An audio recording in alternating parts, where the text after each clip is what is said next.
introduction to SALGA. He is himself a leader of SALGA. Once a leader of SALGA, always a leader of SALGA. So this is our investment as SALGA, as local sphere of government, into the ministry. We are comfortable. His predecessors, the Minister Nkadimeng and Minister Tau, also come from us. We were worried when they were removed. We said, what is going to happen? But we got comforted that there is that sense of continuity now. Without much ado, Minister Masemula for Cooperative Governance, Human Settlements and Traditional Affairs. Thank you. Can we do the SALGA clap? Pasela, can we do a quality clap?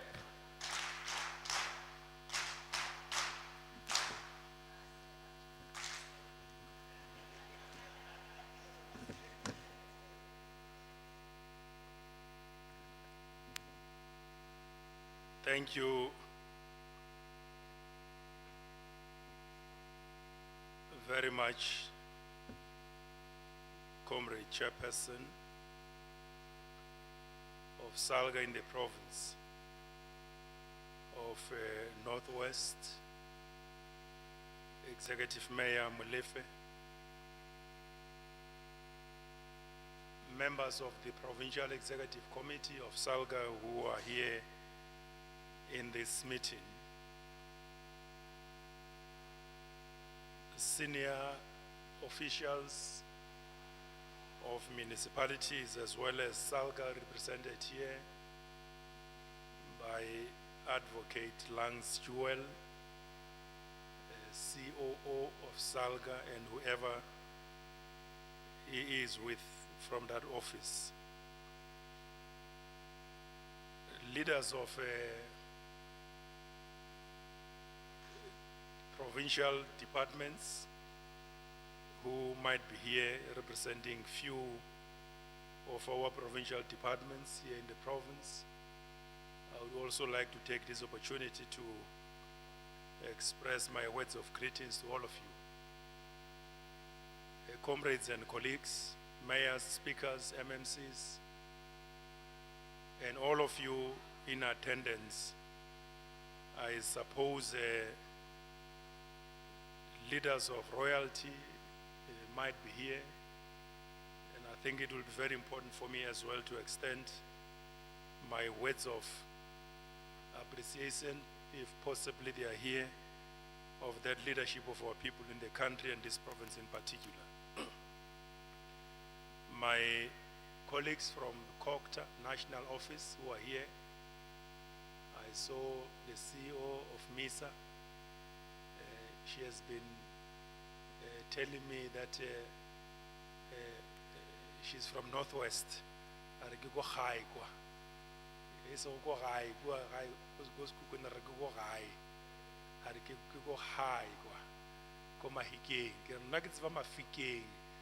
It has long changed.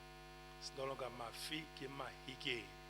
So she has been bringing me to speed on matters of this province. Thank you very much, CEO Mahomu, for coming together with Chief Director Mpo Mgali, who to me is not just an official. I happen to be his boss now in COCTA, but he's a veteran of our big church, the ANC. He comes a long way.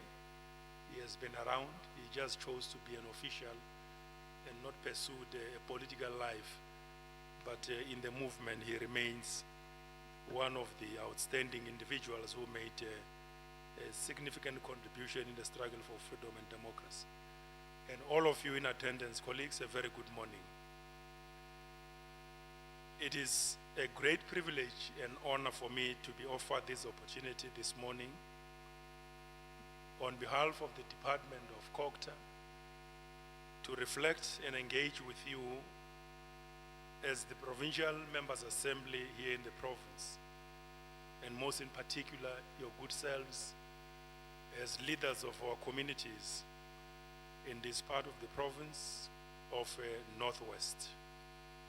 I wish to take this opportunity to really appreciate the fact that you chose to invite me personally to come and have a reflection, but also be exposed to this meeting, because it's very important as I continue with my work together with my colleagues in the ministry and the rest of the department. It is always very important to speak on behalf of colleagues, always speak from a well-informed position. It is also very important that you talk about issues that you know. You talk about the people you have seen, and then you can better represent them correctly wherever you are in those meetings. Once again, we are meeting today here in this meeting at the point when within the SALGA family, they have just buried two extraordinary individuals that I knew very well, that I worked with at some point very closely. And I think it is befitting at this point in time to once again recognize the role they have played in the life of this organization of SALGA for the time they were with us as part of this family of humanity. Comrade Ndlala, Zoe, and as well as Comrade the late Rio Nolichungu, and may their souls rest in peace. The primacy of this meeting, chairperson and members of this body, towards its focus on the state of municipalities and governance, cannot be over-accentuated, because it is very important that I suppose you are meeting here to discuss real matters of local government, real matters of our municipalities, and the extent to which we will be in a better position going forward to deal with and attend to those issues for delivery of services, but also provision of leadership. This convergence and confluence of minds of persons in your eminence shows a wondrous commitment to the cause of national importance.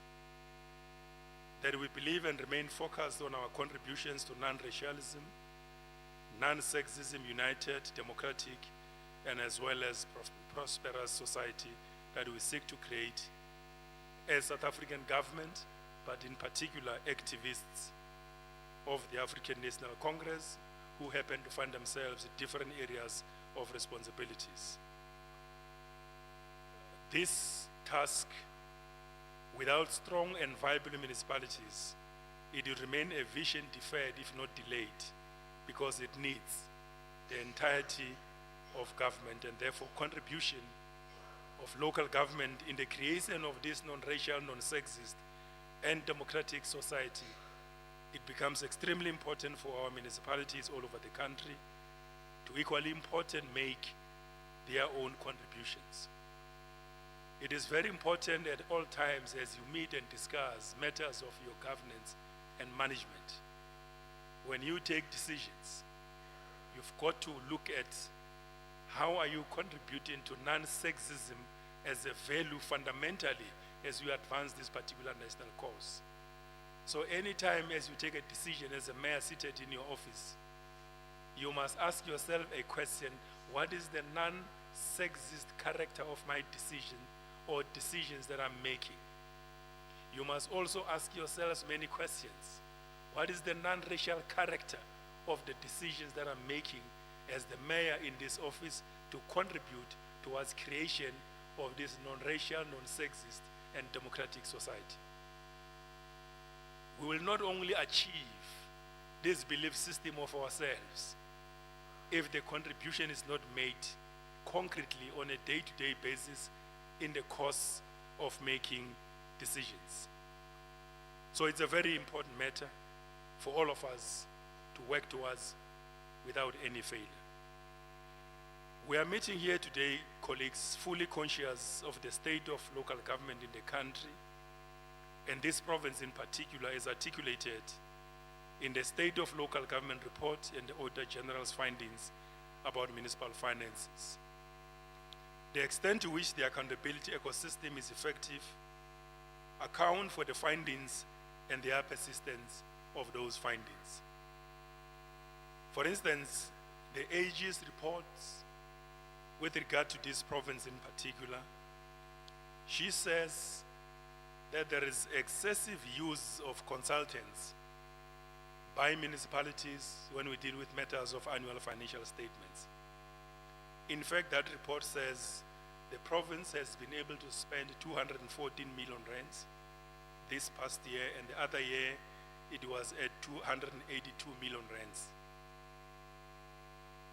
And the biggest question that the AG raises is, this expenditure, does it translate into the transfer of skills and knowledge? So that tomorrow, when we compile our own annual financial statements, we no longer rely on consultants. We can build our in-house capacity administratively to perform these responsibilities. The AG says that broadly in the country, municipalities are struggling with regard to contract management capacities, from planning, implementation, and as well as completion of projects, to the extent that we normalize adoption of unfunded budgets in our municipalities are matters of concern from the side of the Auditor General. These matters are very fundamental, because when we ask a political question, because we are meeting here as political leaders, and quite often than not, it's important to discuss politics. When we ask a question about the capacity of the state, and I'm sure that you are attending many meetings where we talk about capacity of the state, developmental local government, what does this thing mean? If you were to take your municipality where you are working as a mayor or as an official or as a councillor, as a project or a case study to assess the developmental nature or the capacity of the state using that lens of your municipality, what will be your findings? Because in total, when we talk of the capacity of the state, we refer to the administrative capacity in provincial, national, and as well as local government. And the extent to which those capacities makes it easier for us politically to make statements, and therefore those statements are implemented. If you are to use your council as a lens, as a case study, to analyze the developmental nature, the capacity of the state, what will be your findings? It's a question that you will answer it when you are home, sitting together with your colleagues, looking at the assessment of your own councils. Equally important, this report of the AG says that in this province, both the MEC, or the Department of Cooperative Governance and Traditional Affairs, together with Provincial Treasury, it says that they are doing a wonderful job. It says that those departments are hard on the ground, moving from one municipality to the other, trying to give support to your good selves. That's what the AG says. And to me, it's very pleasing to hear that organ of state appreciating the efforts that have been put on the ground by the systems in government. What becomes extremely important is the impact of those interventions. Whether as they run around the province interacting with your good selves, are we able to get solutions to the challenges that seem to be challenging ourselves? I think for me, that is very important. And I want to say to them that keep up the good work, my comrades and colleagues, wherever they are. The State of Local Government Report, chairperson of the province, which we were given upon arrival in the department, we were properly briefed by the former minister and the former deputy minister, Comrade Parks and Comrade Tembi. They took us through a handover report.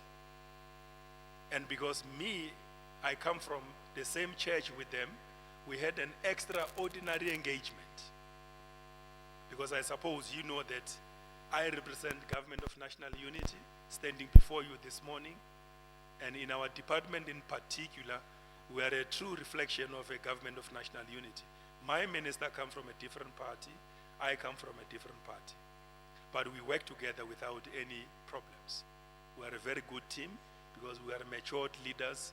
What drives us is not party differences, but about the system of local government stabilizing, serving the people, and therefore 62 million South Africans through our municipalities in the country must get services irrespective of who is leading at the national level. So we're a very good team with our minister and the two deputy ministers coming from different political parties. So those briefings that we got and that I got says to me that, or said to us, that we have got 257 municipalities in South Africa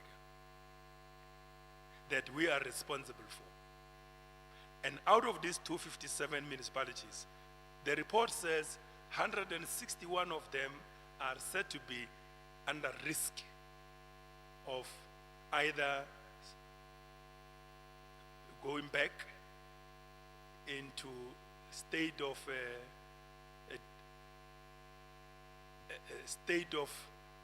serious difficulties, or they've got the potential to graduate and move to a better state of affairs going forward. But there are many, 161 of them.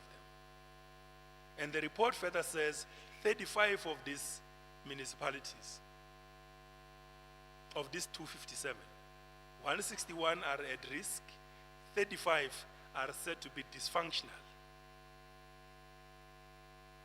And out of these 35 that are said to be dysfunctional, it is said that there are 10 of them that are characterized as a dismal failure of what could be an ideal, or what is supposed to be an ideal municipality. So you've got 10 of them which are said to be, and I don't like this word, how it is used, because it's cutting to the heart. So if it says that these are worst municipalities, and that's how it is described, and these are amongst the 257 that we have, and I'm certain that this province, equally important, is also contributing to that 10 list of municipalities. I won't mention the names of the municipalities in the province that find themselves in these two categories of 10 and the 35. I think colleagues know their own municipalities. This state of affairs, it's very worrying on our side. Having been briefed, I got very worried. I got very worried because it means that my comrades, my friends, not personal friends, my friends at work, because when we work together like now, we become colleagues, but at the same time friends at work. And therefore we've got to exchange ideas, we've got to exchange information on how best we can improve on our conditions of service, and to the extent the impact on the systems we are responsible for becomes extremely important. Now, this necessitated on our side an outreach program to provinces. So standing before you this morning, we have been to many provinces. Many provinces. In fact, Northwest is just amongst the few that is remaining to be visited, not in this form, but visiting those specific regions or districts, and spend full 2 days sitting in a meeting with your good selves, one by one, those municipalities, doing a thorough assessment of the issues and how best we can help one another. Because my belief is that we've got to help one another to find solutions out of those matters. And what places me on a very good advantage, as the chair has said, is the fact that I am a former leader of SALGA. So I've been in this province, interacted with some of you and some of your predecessors differently over a period of 16 years in my NEC leadership in SALGA, years back. And as a former mayor myself, I know. I was a mayor for full 10 years. I know what it means to be a mayor. It's a 10 years of no nice time. It was a 10 years of difficulties. In fact, I remember at some point I was supposed to go to Cameroon to represent SALGA at one Afri-Cities conference. And on my way to the airport from Skukune, driving towards Babsfontein, rushing to the airport, I got a call that there is a possibility of a special council meeting, and I said, it's not possible. It's not possible. So I drove and drove, got to the airport, went through the check-ins, and when I had already gone through the security checkpoints and I'm about to go through the gate onto my plane, then the message lands. The speaker is convening a special council meeting, and there's a special item on the agenda, the removal of the executive mayor. And I had to choose. Can I go back, having gone through the security gates, or I should go to Cameroon? When I'm on air, I'm no longer a mayor, and I get called back home. And because I was a chair of a region, and I had to do all what I knew better, political management. But I proceeded to Cameroon, and came back as a mayor and continued. But it was not an easy thing. I know what it means. And I'm quite certain that even yourselves where you are sitting, you are not in comfort offices, because they are not meant to be comfort offices. They are meant to be offices to serve the people of this province and the people of this country. So I'm very clear that as I interact with yourselves, together with the team administrative from the department, we are not coming as policemen. COGTA's role in this sector is to support municipalities. We come to do a thorough assessment together with yourself and your provincial government, treasury and local government. We need to find a way to get resolutions to the problems and difficulties that our municipalities are getting.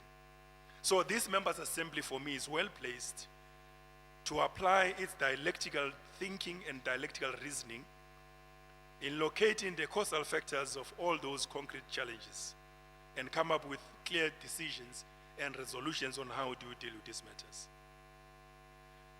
The interconnections and connections of matters as things go forward necessitate change and movement in our approach, in our systems, in our thinking, in our analysis. But being possibly aware of the contradictory sides intended to make it difficult or impossible to address the prevailing circumstances. So there is always a contest of positive ideas to want to move, contradicted by other intentions that would want to make it very difficult and derail a possibility of a solution. Now, all these matters put together, they require proper leadership going forward.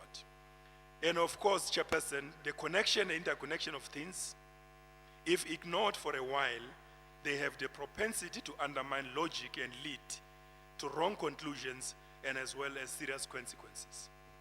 As such, we are not surprised by circumstances and developments characterizing our municipalities in the country, and to the extent that such has almost become a pestilence or has become permanent features of our own system. However, we have the enthusiasm. We do have what is called,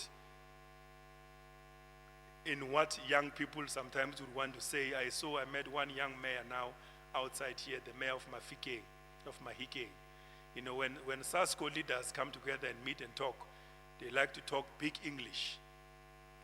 So in this case, it is said that ourselves as COGTA family, national and provincial, we have what is called the verve.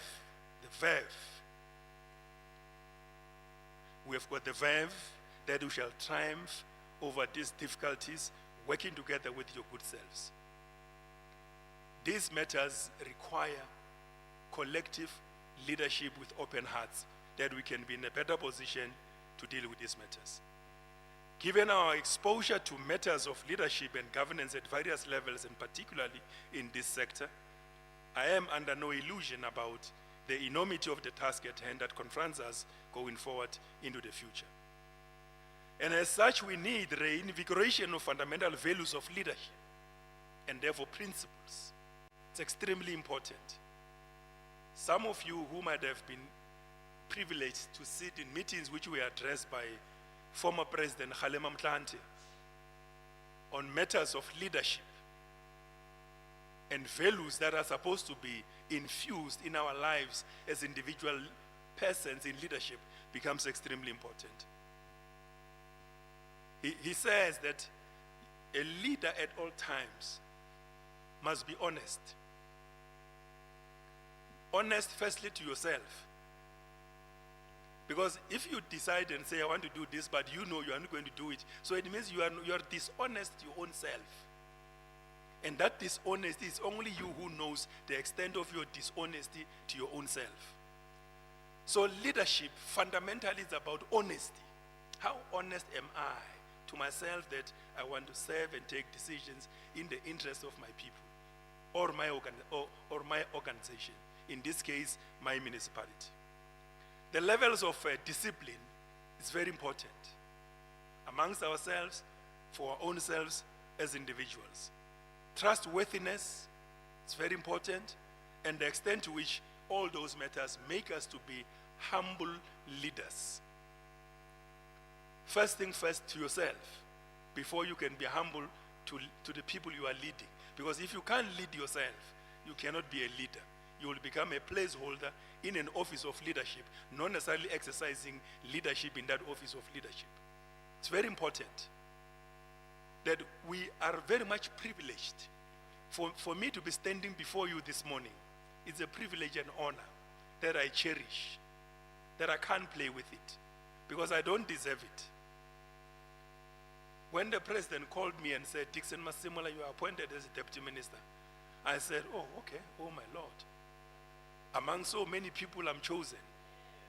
So it means it's an honor and a privilege that I must do what?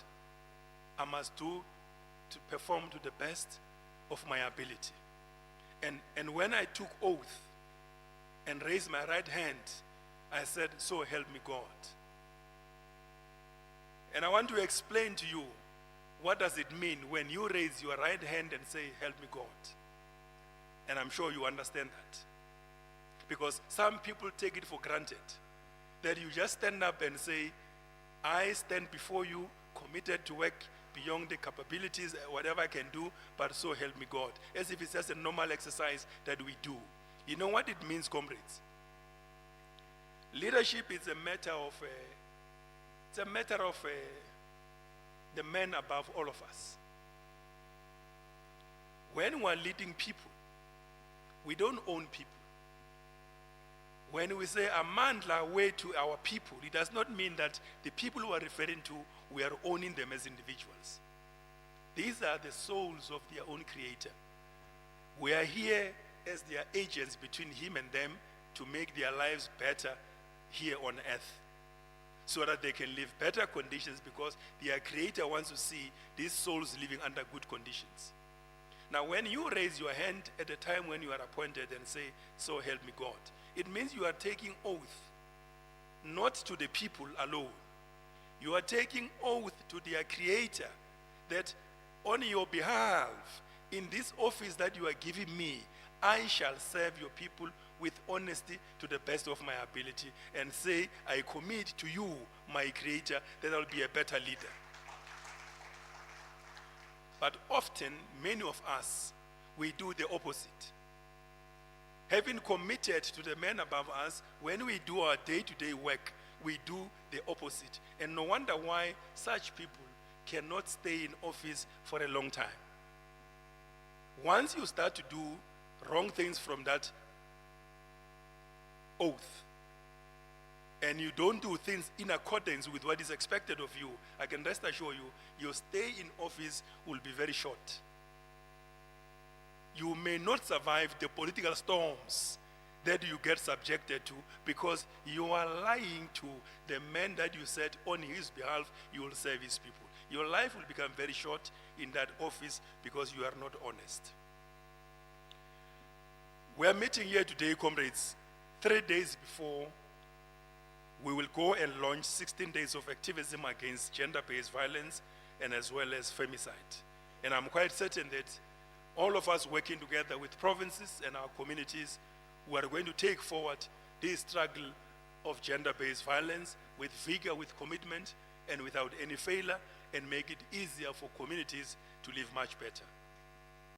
Allow me, Chairperson, to take you back a little bit to 1992, before the democratic breakthrough, when we took decisions. Because sometimes it's very important that we must reflect on the current circumstances within the lens of the historical materialism and the policy frameworks we have set in place, whether we are making progress or whether we are derailing or whether there are difficulties and of what kind. So in 1992, before 1994, we took a clear decision in a document which is called Ready to Govern. When we were preparing ourselves to take over government, we were analyzing the systems of government in its entirety and the municipalities in particular. And we have said in that document, as we were talking about the local government we want to prepare into the future, we said that we envisage a local government that will address imbalances through spatial governance and integration.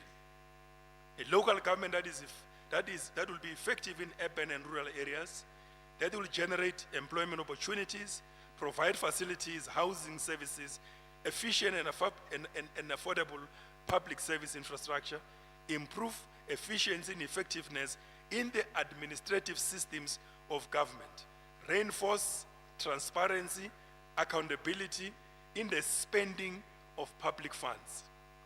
And we said further that we will have strong metropolitan government and effective rural municipalities, which will provide a broader societal and civic structure with a scope and space to influence the processes of government. That's what we said in 1992, before the democratic breakthrough. President Nelson Mandela, when he addressed us after we have launched SALGA, on the 22nd of November 1996, he said the following, and I want to, and these questions is as if they were asked today or yesterday. So it's important for the generation of local government leaders at this point to reflect on these matters, to see whether we are on track or whether we are basically moving off the rail. President Mandela said the following on the 22nd of November 1996. He said, open quotes, "Many of you have now been in office for just over a year. It is good time to assess your performance." It was only a year, but he said it is good time to assess your performance. Every councillor needs to ask himself or herself a question. Have I made a difference to the quality of life of the people? How successful have we been over the past year in delivering essential services to the residents? Have we been able to deliver water, mend the leaking pipes and the broken meters? Have we been able to bring services to the informal settlements and as well as rural areas of our own country? Close quotes. These are the words that President Nelson Mandela said to us. I was a councillor at that time. I was in that meeting as part of SALGA leadership. 26 years into our democratic local government, I'm posing these questions, this statement from the founding father of what democracy for yourselves to analyze, use them as a mirror of your good self, of your institution, and for us in COCTA National Office, as we support provinces and municipalities, that we look at these statements, whether indeed almost 30 years down the line, are we able to answer this question, or have we answered this question? But from where I'm sitting, it looks like we are beginning. In some cases, when you look at these questions, it's like it's in 1996, starting a new term of office with regard to matters of development. We definitely, colleagues, have to honestly respond to these questions raised by the founding father of our democracy, because we have to look at the policy and the legislative impact and the extent to which the successive leadership in local government have performed over years with regard to these matters which were raised by our president, so that we don't get surprised. And our response, therefore, underscores the significance of a functional and capable cooperative governance system as envisaged in our Constitution. We have to unite and collaborate towards achieving the noble objectives as enshrined in our National Development Plan, particularly through enhancing basic services delivery, inclusive economy, urgent need to address poverty, and as well as combating corruption. And our president this year in particular, in his opening of address, he said that to achieve rapid inclusive growth, we need to fix our struggling municipalities. And he says growth to happen further at local level, where people live and work, it requires proper municipalities that are functional and are well placed. I thought I should give this framework, comrades, because it's very important as we speak from time to time as leaders, for us to appreciate that we have long time ago articulated policy clarity, policy certainty, and vision about the type of local government we want to see in this country. So there are no ambiguities on matters of policy in seeking solutions to these situations. And therefore, what remains of us is robust conversation amongst ourselves on how do we find solutions. So we cannot nudge, we cannot massage these issues, because they have been there as far back as 1992, just to give a policy horizon on matters of governance and preparations of local government. And where things are at the moment, it's extremely important for us to deal with these issues. Of course, it is expected of us, as we deal with these matters, to create the political environment conducive enough for municipalities to do their work in their provinces. And this environment has got to be created in government, but also has got to be created in our political lives, so that those institutions can be well occasioned for better performance going forward.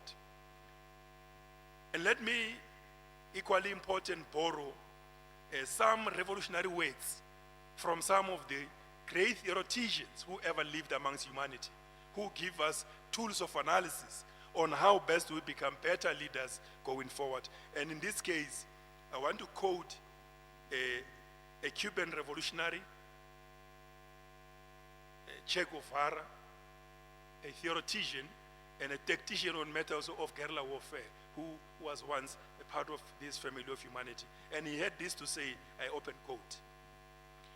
And I suppose that seated here, all of us, I'll come back to this point. He says, the revolutionary is guided by the great feeling of love, and that it is impossible to think of a revolutionary lacking this quality, close quote. That's what Che says.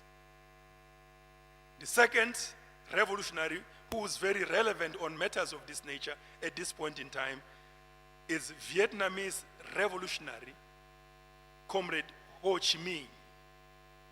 And he had this to say: a revolutionary must have solid foundation of revolutionary morality in order to fulfill his glorious revolutionary task. And further, that when the power of love overcomes the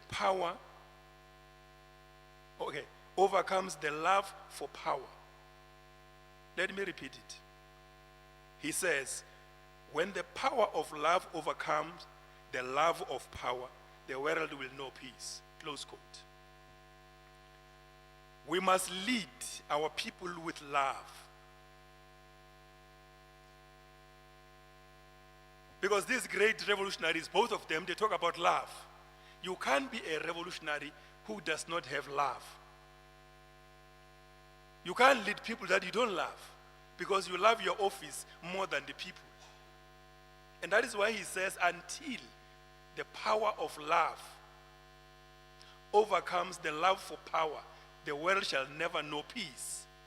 It means that even in our offices, if the love of our office overcomes the love for the people, then there will be no peace, there will be no development.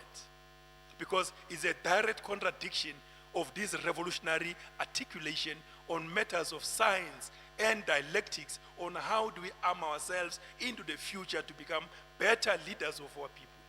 For me, it's extremely important, because I thought that I'm coming to address leaders of government. And I cannot come here and talk about your issues that you know better. You know what you know better than me in your own municipality. The only thing for us to do is how best we arm each other with the correct tools of analysis to make us better leaders as we move into the future. So we must lead our people with love, comrades and colleagues. And therefore, demonstrate this love by giving them clean water, giving them better roads, giving them electricity, give them better sanitary conditions, safe spaces, clean environments, and above them all, make sure that they get better education, better healthcare, and the environments within which they live are very clean. That is how we will only be demonstrating this love. It's not a love that you can demonstrate through a hug, that you will do somewhere. This one is a revolutionary love that the people want to see coming, being extended by their own leaders. And I'm quite sure that together, as we move into the future, it's going to be very easy for us to be able to deal with this matter. The main thrust of us in our discussions as leaders, as we are in our meetings like this one, is to empower ourselves with the necessary resources of leadership, both in terms of theory but as well as in terms of practice. And therefore, as revolutionaries sitting together like this today, we must answer very difficult questions. When we meet as leaders, we must not ask ourselves very simple questions or fill in the missing words. Those are questions of a substandard 1, 2, 3, 4 in a primary school. We must always ask ourselves very difficult questions so that we can be in a better position to address these matters without any failure. And I want to say that in doing so, there is nothing wrong in my view, because I have come across characterization of problems in local government. And I'm saying, I'm a former mayor, I know what is possible, what is not possible. So it's not like colleagues can tell me that, no, Deputy Minister, that won't work.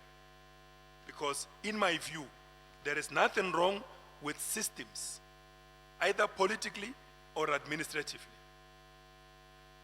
except the constraints and the limitations it imposes and the extent to which it could confine us to the existing policy horizons. But for me, there is everything wrong with leadership which only chooses to lead through the filter of their self-centeredness instead of pursuing a mission for good of the organization and the institutions and the well-being of the people. That is what I believe in. Because up to where we are with what I have referred to of the 257 municipalities, where 161 of them are said to be in trouble and so on and so on. It was not an overnight event. It's a journey we have traveled to be where we are. How did we get there? And mind you, the majority of these municipalities that are in this situation, they are from my church. They are from the big church I attend politically. You know, I belong to another church politically, apart from my religious church. So that church, municipalities, accounts for the largest number of these municipalities. What happened?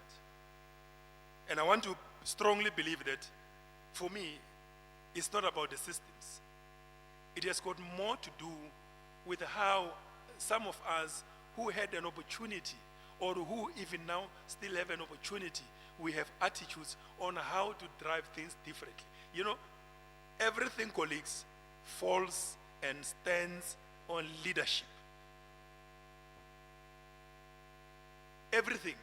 Great nations of the world, great revolutions that brought fundamental changes in the socio-economic conditions of their people. Great churches that actually far outnumbers the rest globally, including even in our country. Those churches, those institutions, all of them, when you look at them, you must analyze them through the lens of their leadership. Not the love for the people of those establishments. The impact of the leadership that they have accounts for the growth, the magnitude, and the enormity, and the magnanimity of those individuals and their institutions. So it means that even our municipalities, the extent to which they are troubled and struggling is the function of leadership. And unless until as individual leaders we take decisions that where I am placed, I want change. And when there is change, you have fulfillment. And when you have fulfillment, you have a peace of mind. And when you have a peace of mind, you sleep peacefully. And when you sleep peacefully, you glow. And when you glow, you have a good health. And when you have a good health, your life is ensured into longevity. But when you are stressed, many other possibilities might happen in your life, including becoming a problem for your own family, because you will not be in good health because of the things you have created, or you are unable to manage in your own workspaces. They spill over into your family, and life becomes miserable. That is leadership. I'm looking forward to us, as we meet in this meeting into the future, to deal with these matters, colleagues. 26 years into democratic local government, we need to answer the questions that I've referred to, which were raised by President Nelson Mandela, and the issues that were raised by our own president. And as we grapple with these matters, we should rekindle our leadership's responsibilities very importantly, because we must know that leadership is about influence. The main measure of leadership are the following. You see, I know, because we always call ourselves, hey, leadership. How's that leadership? How's that leadership? How's that? To some of us, it has already become our names, our code names. It's a fundamental flaw. You must not do that. You must not do that. Because if we do so and it reflects the following, then it will be correct. Because it means leadership is about production. How productive are our municipalities or institutions that we lead? Leadership is about production. It's about impact. It's about production. It's about impact. How impactful are we wherever we are placed? It's about influence. It's about competence. It's about strong relationships with the people. Those are the fundamental measures of leadership. Now, when you call me leadership when we meet in the street, I must say, okay, thank you, leadership. Now, how do I measure this name being called leadership in relation to the following? Production, impact, influence, competence, the extent to which you relate with the people that you are leading as their mayor, as their speaker, as their MMC, whatever responsibility you carry in your own organization. It's very important that we must look at these issues. Because in doing so, in leadership, it means we must pay attention to matters of decision making and the management of decisions. Leadership is not about drinking coffee in the office, tea or coffee, being driven around. It is about decisions. And when you take decisions, do you manage those decisions? And manage them with what? With discipline, with intentionality, with purpose, based on emotional intelligence.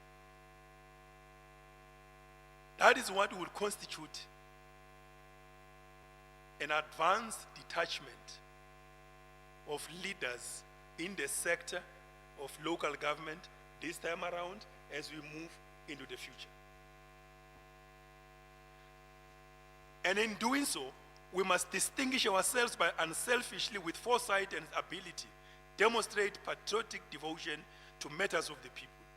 That is what will distinguish us as an advanced detachment of leaders at the local government level moving into the future. You know, the people are saying about us that we are fickle and distant from them in terms of their real issues to a certain extent, and even largely in their own areas.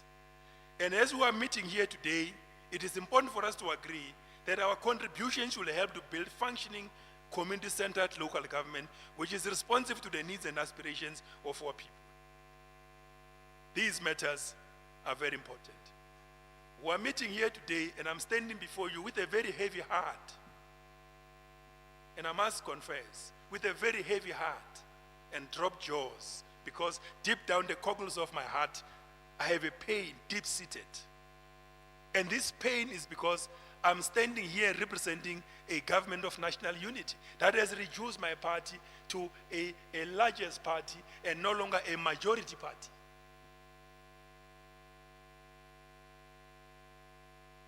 We are no longer the majority party, we are the largest party. Because there's a difference between majority and largest. And these matters are precisely because of how collectively we have allowed ourselves to be dislodged from the prime space of the primary imaginations of the South African people. We have lost that prime space in the imaginations of the South African people. And how do we reconnect with that base? The only thing for us to do is not to talk. It is about actions on the ground on a daily basis, reconnect with the base by doing what? Demonstrating those matters which I have said are a demonstration of the great feeling of love to our people by giving them all what they deserve, and they will love us back if you do so, if we do so. And I'm looking forward, Chairperson, with great hope and enthusiasm that this province, as one of the key provinces of our country, will continue to rise. And I must admit and really thank you for making it possible for us to be where we are, to get the 40% electoral support. This province contributed 58% to that electoral vote. If it was not because of your contribution, maybe it would be a 20, it would be something else. And I want to say, Chair, keep up the good work, working together with your municipalities in this province. Make us proud as we move into the future. These matters are understood to a certain extent, these complications, because intersectionality of race, class, and gender as antagonistic contradictions inherent in our social and economic relations are still very deeply seated. And therefore, further changes and interconnections and contradictions characterizes processes and fundamental realignment of social relations in society. These issues are also very systematic and systemic in our social relations and economic dynamics of our own country, and the extent to which they affect our capacity to provide that much needed leadership becomes a matter which is for us to be able to demonstrate without any failure. In response to these matters, given this complex environment, the President gave us a very clear policy instrument, a policy instrument of leadership, framework of management, planning, implementation, and as well as oversight. And he said, he pronounced an overarching policy instrument which is referred to as the DDM model, District Development Model. This thing is not just a slogan. You must appreciate the fact that the Constitution of the Republic of South Africa places our department right at the axis of cooperative governance in this country, and therefore the pivot around which this policy instrument articulated by our President has got to find expression on the ground.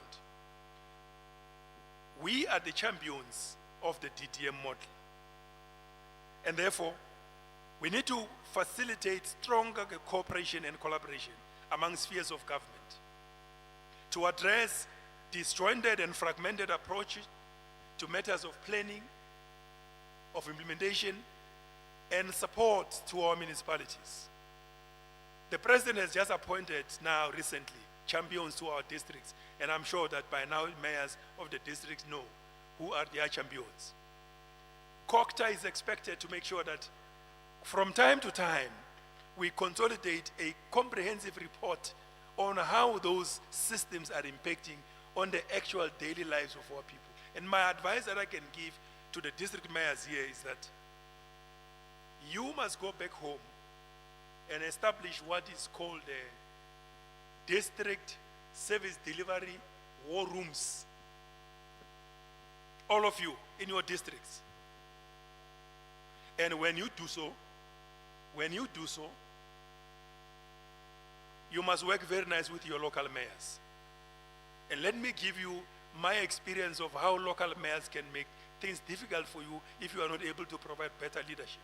Because they are leaders, they must be given space to also do their work. And I remember, and I think Mpo remembers this task very well, because then he was in Limpopo.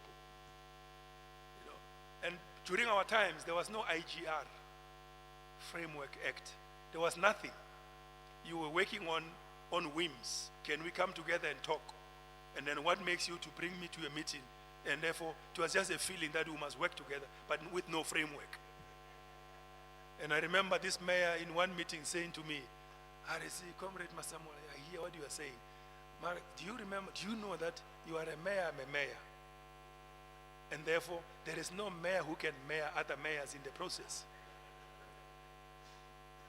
Mayor yourself or mayor myself. That is the journey we've traveled. And now there's a framework called IGR Framework Act. Now there's a DDM model that gives us parameters within which we must provide collective leadership. So it's very important because those war rooms, let me tell you why they're important. To the extent that you make them functional, you must, together with your municipal managers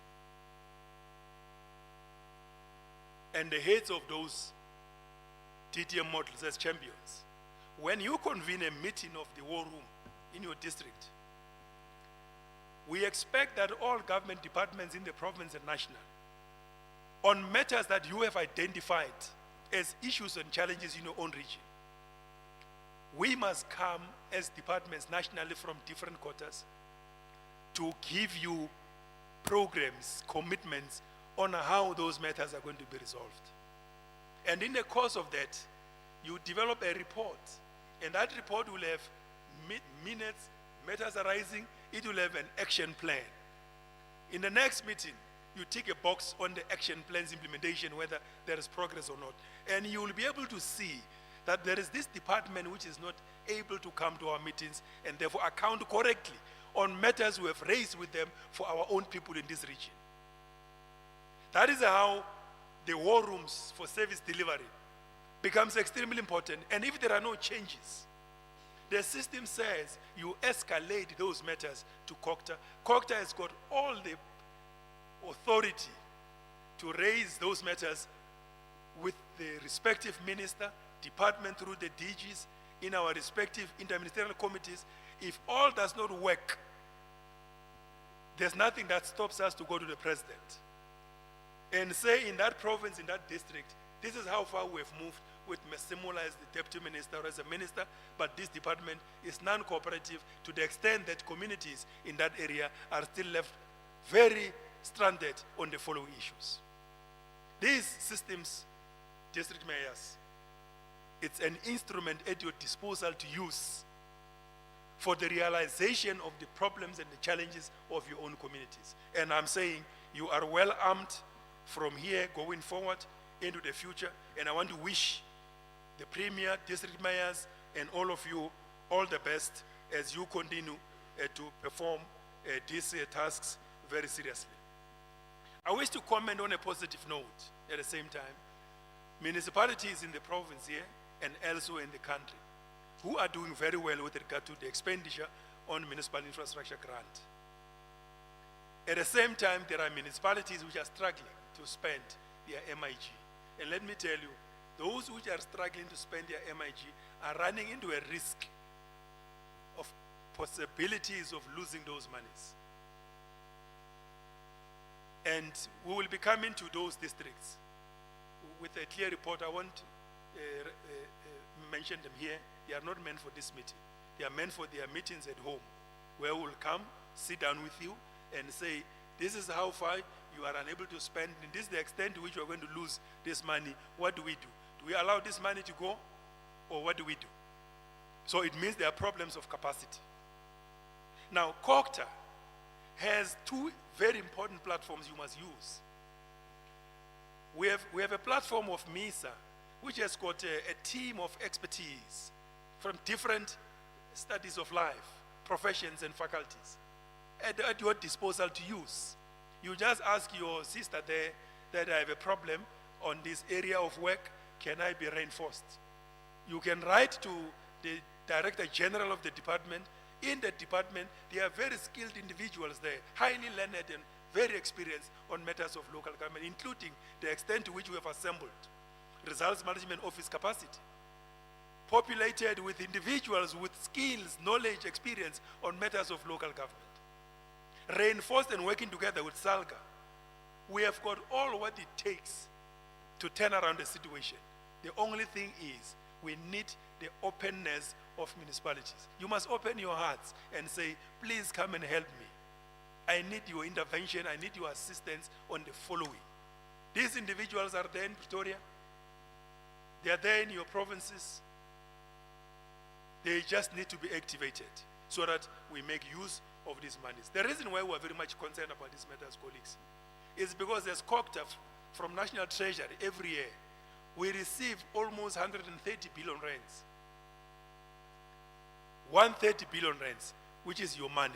The money that you get as equitable shares, the money that you get as MIG, urban special development grants and whatever things that you get from us, it's in total, every year we spend almost 130 billion rands to maintain the system. It's a lot of money. And that is the reason why we can't keep quiet. We will always want to follow where this money has gone to, because we transfer it ourselves to yourselves, and therefore we must follow it and see whether it is used for the right purpose or not, whether it is impacting positively to the lives of our people or not. And therefore the accountability ecosystem is going to be heightened. Oversight on our side is going to be strengthened, because for quite some time we want to get things on the right footing, but working together. We are not police people. We as COCTA believe very strongly on section 154 of the Constitution. I want you to understand that. Not section 139. 139 is an ultimate when things have gone to the extreme. Nazir Nama Police, we are here to support you. The report I referred to earlier on says there are 41 municipalities that have been placed under section 139, 41 in the country. And unfortunately, some of them are almost 10 years in that system. Almost 10 years. There's a municipality that has got 10 years being under section 139. No progress, no changes, absolutely nothing, as if it's the day they were placed under section 139. 10 years down the line. We have taken a strong view as the department, as the ministry, working together with SALGA. We're going to have to review all these section 139s and the extent to which they impact, and therefore take a decision whether we continue with this cloud of section 139s, because it creates an impression as if the system is totally dead. Whereas in some instances we know that those things were imposed for other reasons. And therefore it must be revisited, reassess and take a different view on these matters, so that we can agree. When there's a need for 139, we have tried everything. We have put this thing in the same pot with a rock, and the rock got better before this municipality can get right, and therefore 139 is the only option. It means it's a cola nut. You know a cola nut? When you want to enjoy the nuts, you use your hands to break and get the inside and enjoy it. But there is this thing called a cola nut. And a cola nut, if you can't break it by your own hands, you take a hammer to break it. So it means at that time there will be a need for a hammer to break and enjoy the insides of that nice nut. We're going to have to review these matters, working together with your good selves into the future. As we do so, the president has just appointed an interministerial committee led by us as COCTA. That committee is comprised of a number of departments. And I'm raising this matter as colleagues because I thought, in fact, for you to invite me first here was a good thing for you to do, so that I can come and warn you Foretold is forewarned. That's what English says. So that when certain things are going to come your way, you must not say we didn't know. I'm saying we are under government of national unity. You understand? Levels of accountability of engagements, the ball game has changed. Right? And therefore, when I'm here with you and I'm raising these matters, don't think that Deputy Minister Masimala is just talking for the sake of talking. Maybe he didn't have enough time, just thought he must come and fire here in Northwest this morning. I arrived last night from China, having spent 2 days on air. I'm supposed to be relaxing a bit to recover, but I said, that is my province, that is my home. I must come here and communicate a message that we need to work together with yourselves, so that these levels of accountability through the GNU and the IMC's intervention, when things start to take shape, they must find us prepared and having readied ourselves and not be taken by surprise, because the ball game has changed completely altogether. And that's what you must know. And I'm saying foretold is forewarned, and I'm saying to yourselves, please go back home to your municipalities. Whatever might have gone wrong, where things have not gone quite correct, spend your time. By the time we come to a district for that robust engagement, we must find things having been shaped differently from where things were before you came to this meeting. Because I want you to underline this word. The ball game has changed. The rules of the game are different. And therefore, what matters most at the center of everything is about compliance to the rule of law. The basics, principles of the law are going to be applied without any failure. So I'm quite sure that all our municipalities in the country, in this province, are going to give us what we regard as an ideal municipality. And this ideal municipality will have features of political stability, coherence, working together, impactful, deliver services, very effective and accountable administration. You know, when we define features of a developmental government at the local, provincial, and national, at the core of it, it is about efficiency and effectiveness of the bureaucracy. The bureaucracy must be able to stand any political pressure, any political form of government. Those institutions must be resilient and withstand any form of engagement. Once you have got no efficient and effective bureaucracy, you have a problem.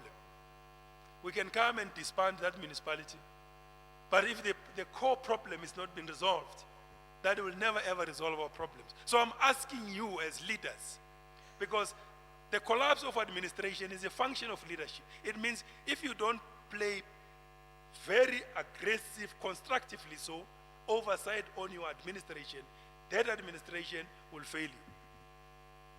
You will not be able to realize your objectives. People will vote you out. You will be home. Your comrades in your structure will lobby against you. You will be out because your system in your government is failing you, because you are allowing the administration not to become a proper, efficient, and effective bureaucracy in the interest of your leadership representing the constituencies in your own municipal area. First thing first is to get our administrations right. And you must not be compromised by administrations, which many of us become victims of those relations. And you end up not being able to perform your work in the office because your leadership has been tampered with somehow and therefore grounded, and your ability to become a leader has been compromised, and therefore your effectiveness in oversight that area, you cannot do it anymore, and therefore it's a free for all. There is no institution. So it's very important that we must try our level best to create that responsible oversight mandate and responsibilities in our own municipalities. As I conclude, I want you to note the following. One, that the president said to us as Cocta and National Treasury that almost 30 years into our democracy, in 1998 when we passed the local government white paper policy document and took a decision, and that document basically produced a number of laws that we are using, from Systems Act right up to Property Act, and the rest of other policies, they are derived from that policy. That policy made many serious assumptions at that time, in 1998. 26 years down the line, we are very certain that some of those assumptions have got to be revisited. And therefore, we must review the white paper policy process. We are starting that review process. We have put together a political steering committee as a department. We have put together a resource committee comprised of outstanding professionals, academics, and experts in the country who will be working with us as the department. Working together with our minister, Bulawayo, a very good gentleman, a very good minister. He has assigned me very serious responsibilities. Amongst other things is to come and work with yourselves to deal with the review of the white paper policy process. Something that I know very well, because that time when we passed in 1998, I was in the NEC of SALGA, in the Governance and International Relations Subcommittee. I was there when this thing was passed. So 26 years down the line, we are back, we are here together to review it. I'm inviting you, comrades and colleagues, because the future of local government system in this country, 30 years from now, depends on how we're going to shape that policy process. So you must take keen and active interest on this matter. That is the first thing. The second issue about it.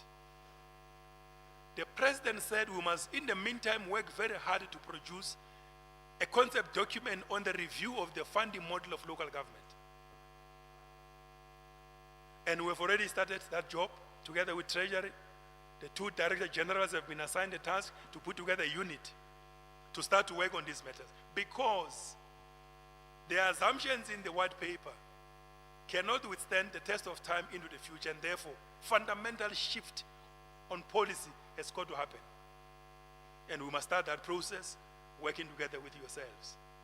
And this matter related to it, just in passing, this one was not meant for my, it's not in my speech, it's just in passing. It's not in my formal speech. You won't get it anyway. Is that for the years we have been in SALGA as councillors, and let me start it this way just to show you how certain things can be very frustrating. When I was appointed the executive mayor with Masondo, Father Mkatswa, and others, we were from parliament. I was in the legislature. They were coming from parliament.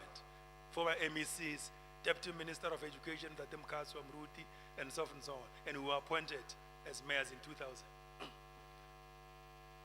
Now, it meant a huge salary cut. In fact, almost 60% of the salary was cut. And we went to the Tula House, frequent meetings, engaging leadership about how this matter is going to be sorted. And there was like a promise, I know it will get right. Don't worry, it will get right. I think first meeting, second meeting, third meeting. The last meeting, we stopped going to the Tula House. They had to ask us one question. Said, comrades, you have been appointed as executive mayors. Can you answer the following questions? Are you interested in saving the people of this country, or you are chasing money as a salary? If you are interested in becoming mayors, just put your resignation now here that you are resigning because you want salary and not service to the people.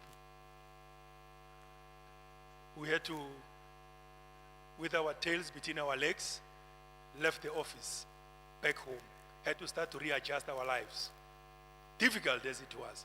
And that's when the journey about councillor allowances intensified, submission after submission, submission after submission.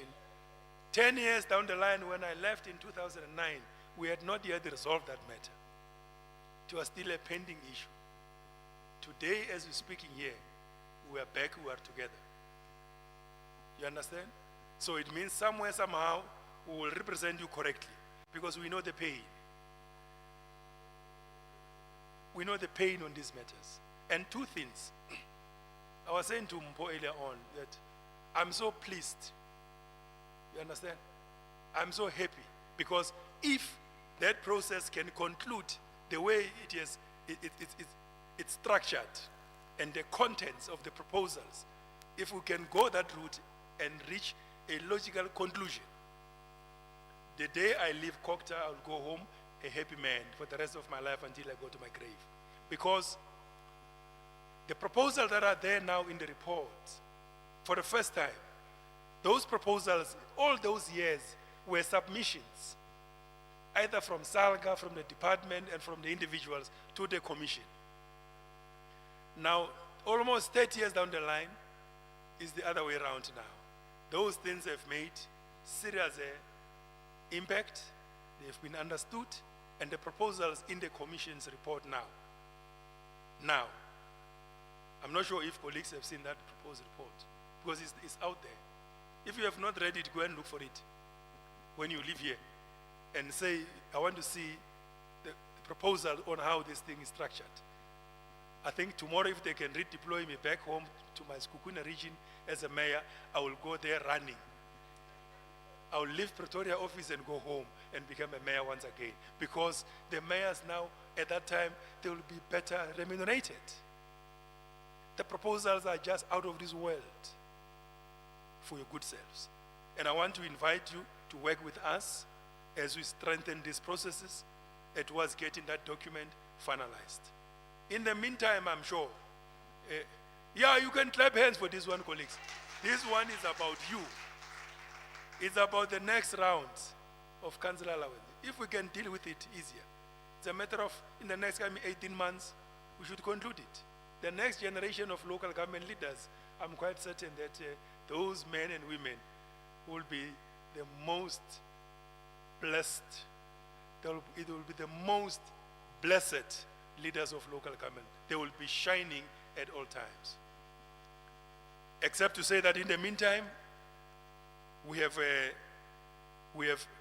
approved 2 documents, councillor remuneration for now, just for you to have a better Christmas in the meantime, whilst we are looking forward into the future.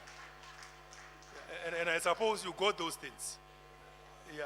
So that is the little we could do. That is the little we could do for now, but as I'm saying, the lasting solution, it is about the future. It is about that lasting document that we're looking forward to do. The fourth point is for you to go home and work very hard and relate, reconnect with traditional leaders. You know, we had a meeting with the kings, all the kingdoms in the Republic, in Pretoria. First meeting, that meeting was very painful and very difficult for me to listen how their Royal Highness, Your Majesties, are so disillusioned about all of us. In fact, they said to us that if that meeting was convened by a minister of the ANC, they wouldn't come. If it was not because the current minister belongs to a different party, they would not even attend that meeting. Because from municipalities right up to where we are, for years, we have not been taking them serious. They have been undermined throughout the country. And therefore, they will show us their power that they have.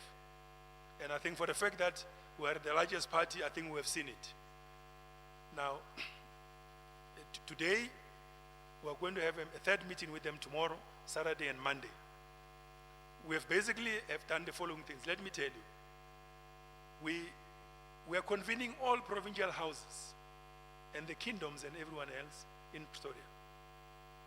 To the extent that we are inviting ministers of departments to go and address those meetings, explain how they are going to roll out development programs in the entirety of the country and in their areas in particular.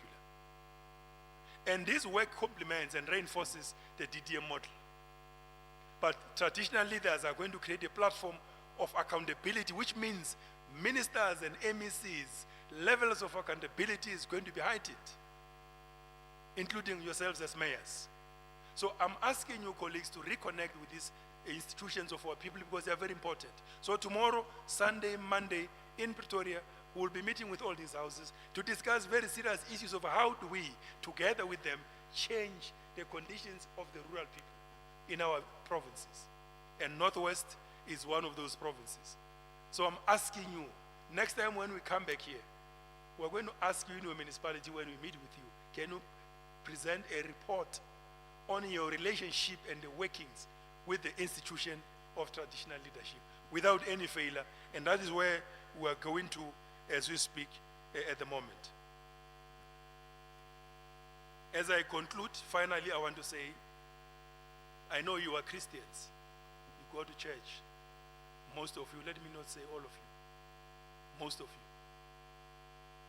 you. And in the book of 1 Peter 5:2-3 says about the following things on matters of leadership. It says, be shepherds of God's flock that is under your care. Be shepherds of God's flock that is under your care, watching over them, not because you must, but because you are willing, as God wants you to be. In doing so, not pursuing dishonest gain, but eager to serve. Close quote. Hallelujah. This says, in my understanding, that the business that we are here for as leaders, it is about serving the people genuinely, with care, without any force. That is what we are supposed to be doing, true leadership. It is about serving these people genuinely, honestly, without any force. And that is what brought us together to become a family of leaders in the sector of local government.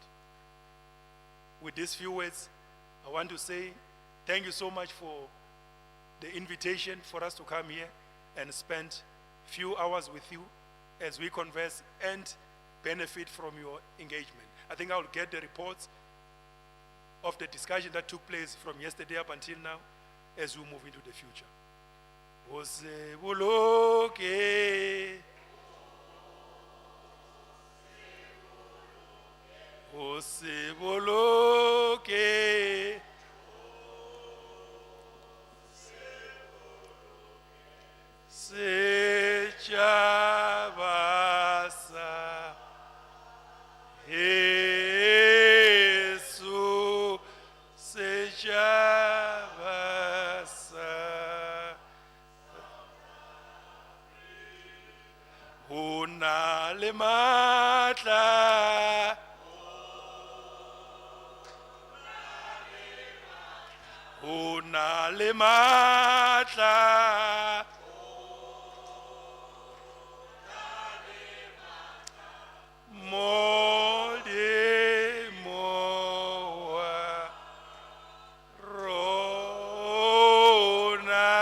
Amandla.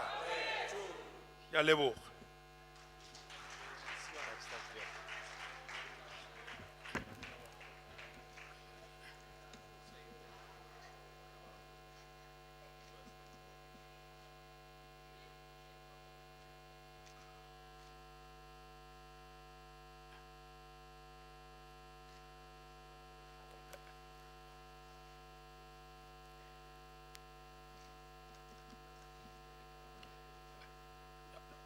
No, thank you very much.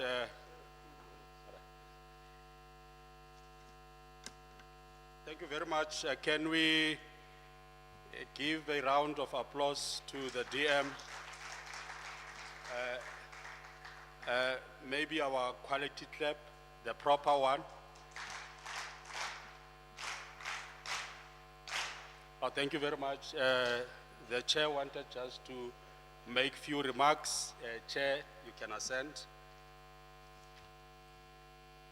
No, thank you very much. There's not going to be a discussion after Dr. Masemola. I know we're not going to raise hands for obvious reason. The invitation was not for discussion. The task was not for a discussion. We needed somebody who would come and provoke us, somebody who has been there.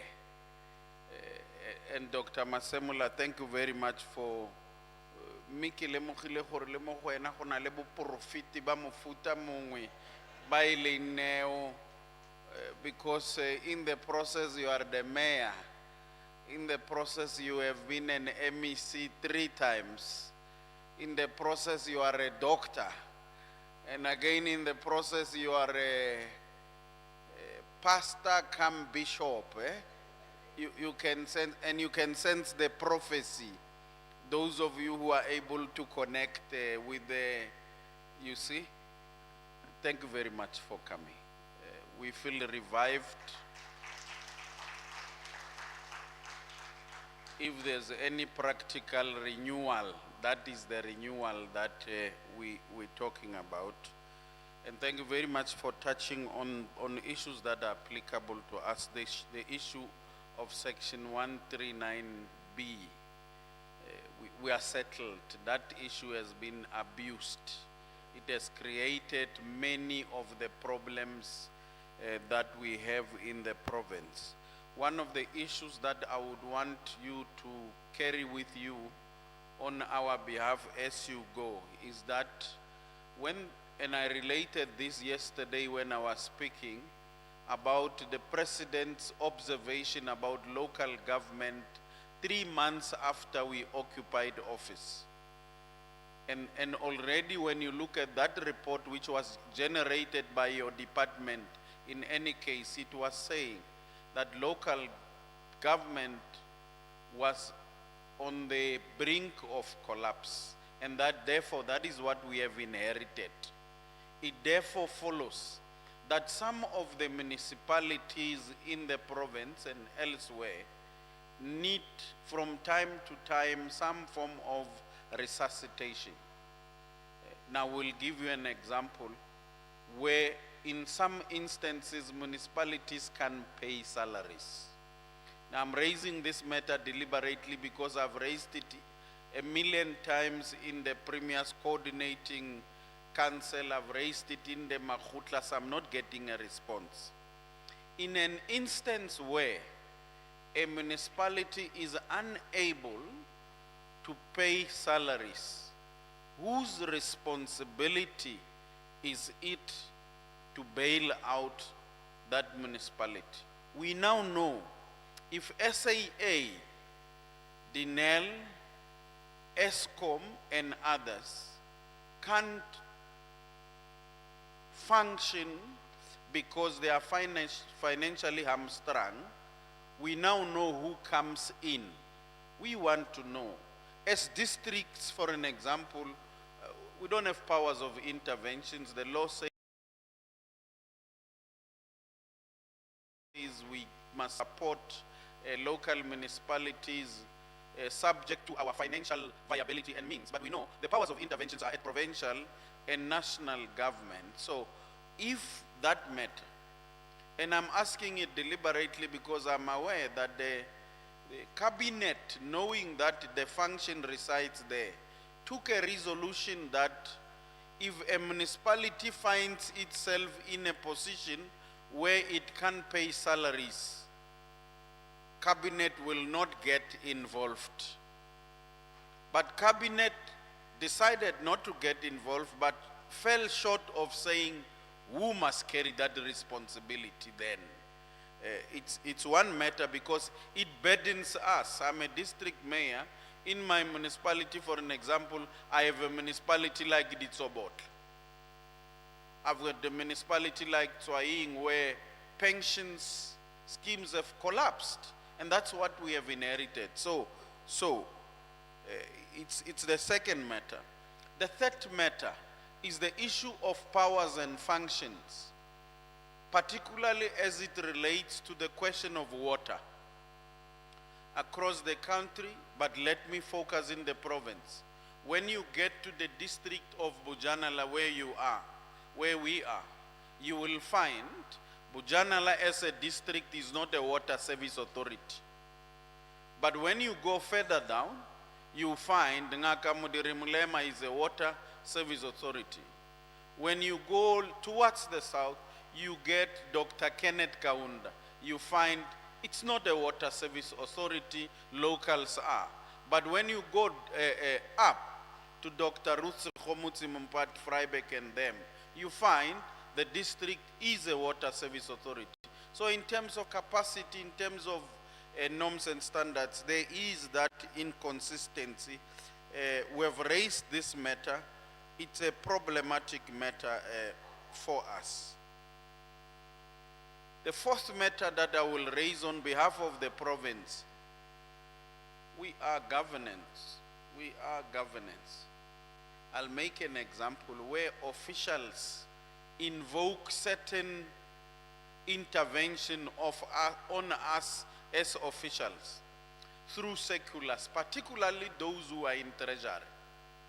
We want to relate with the minister and not very much with the officials. Officials through a secular write to us and say, mayors who have mayoral houses, continue with them. Those of you who don't have mayoral houses, don't imagine having them. And you say, but, and then you go further down and say, but who signed?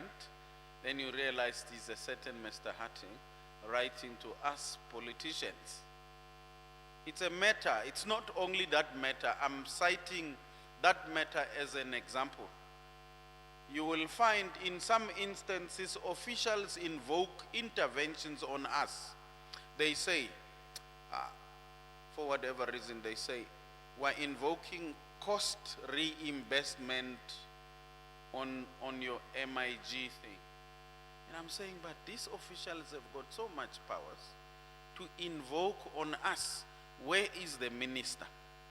Because such powers must reside with the minister, so that it is the minister who writes to us and invokes those powers. And we can engage with the minister. Because if it is left to officials to invoke these little interventions, then we are reduced to a situation where we must now engage officials and not our counterparts, ministers. The fifth issue that I would want to raise with you is the phenomenon of concurrencies. We have come to understand that spheres of government are autonomous, they are not hierarchical, they are interconnected, interdependent, interrelated. They must treat one another with utmost care and respect and avoid taking one another to court. Now, on appointments of senior managers, there's this unresolved element where upon appointments, we must still find concurrence. We're autonomous. On the question of appointing acting officials on the spaces of senior managers. That is, if you are to appoint a senior manager to act for 3 months and be on maybe beyond, then they say subject to the concurrence of another sphere. It's a matter. I want to know salary emetsi di apa limiti r. How re bona re kukumetsi ane re emetsi di apa limiti. But the upper limits in their own nature are gazetted. But for them to be effected by us, a sphere of government, there must be some form of concurrence by another sphere. You may not respond to all of them. The seven matter really that I must ask is the question of competency assessment when we appoint senior managers, where national, a certain minister then, through a procurement process, locked 4 service providers or so in a pool, and we are confined to strictly using those 4 service providers. We ourselves as SALGA are not officially granted in our sphere the competency to be competency assessors. It's a matter I would want you to take home so that in our engagement we discuss on it. The 8th matter, don't worry, I've got 9 only, Deputy Chair. The 8th matter is a matter of mediation during disputes between ourselves and other spheres, more so that you are cooperative governance. You see, we argue every day. If we do not pay, whether it's ESCOM, whether it's water boards like Mahalis, another interested party, which is a provincial or national department, just decides, we are going to withhold their equitable share because they owe ESCOM or because they owe Mahalis water board. This is an interested party in the dispute who now mediates and arbitrates at the same time. We think that is unfair. Not only in our view is it unfair, we think it's unlawful. Can be a referee and a player at the same time. We think. And when we are owed, like we are owed billions by these government departments and entities, nobody comes to our rescue. But you will see it spoken nationally. Municipalities are not paying ESCOM, they are not paying, but when it's them owing us, we've got no president, we've got no premier, we've got no, that's why I've been thinking of appointing our own premier at local government. You didn't hear that. I think I must stop here. As part of stabilizing local government, I want to argue we are 30 years in democracy. Motions of no confidence are constitutional, they are lawful, but we are elected by people. We don't have a mandate to remove one another. I want to suggest in law that before a motion of no confidence is processed, it must be preceded by a public participation process. Thank you very much. Thank you very much.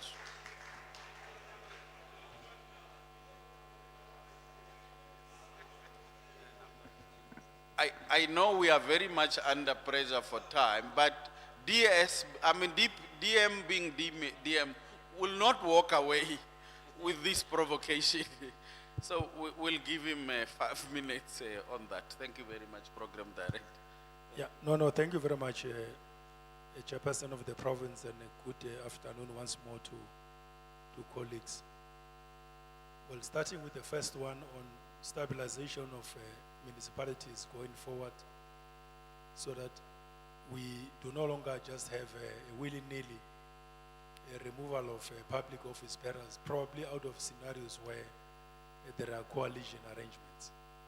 I'm quite certain that colleagues are fully aware of the coalitions bill that has been circulated, the discussions that are underway.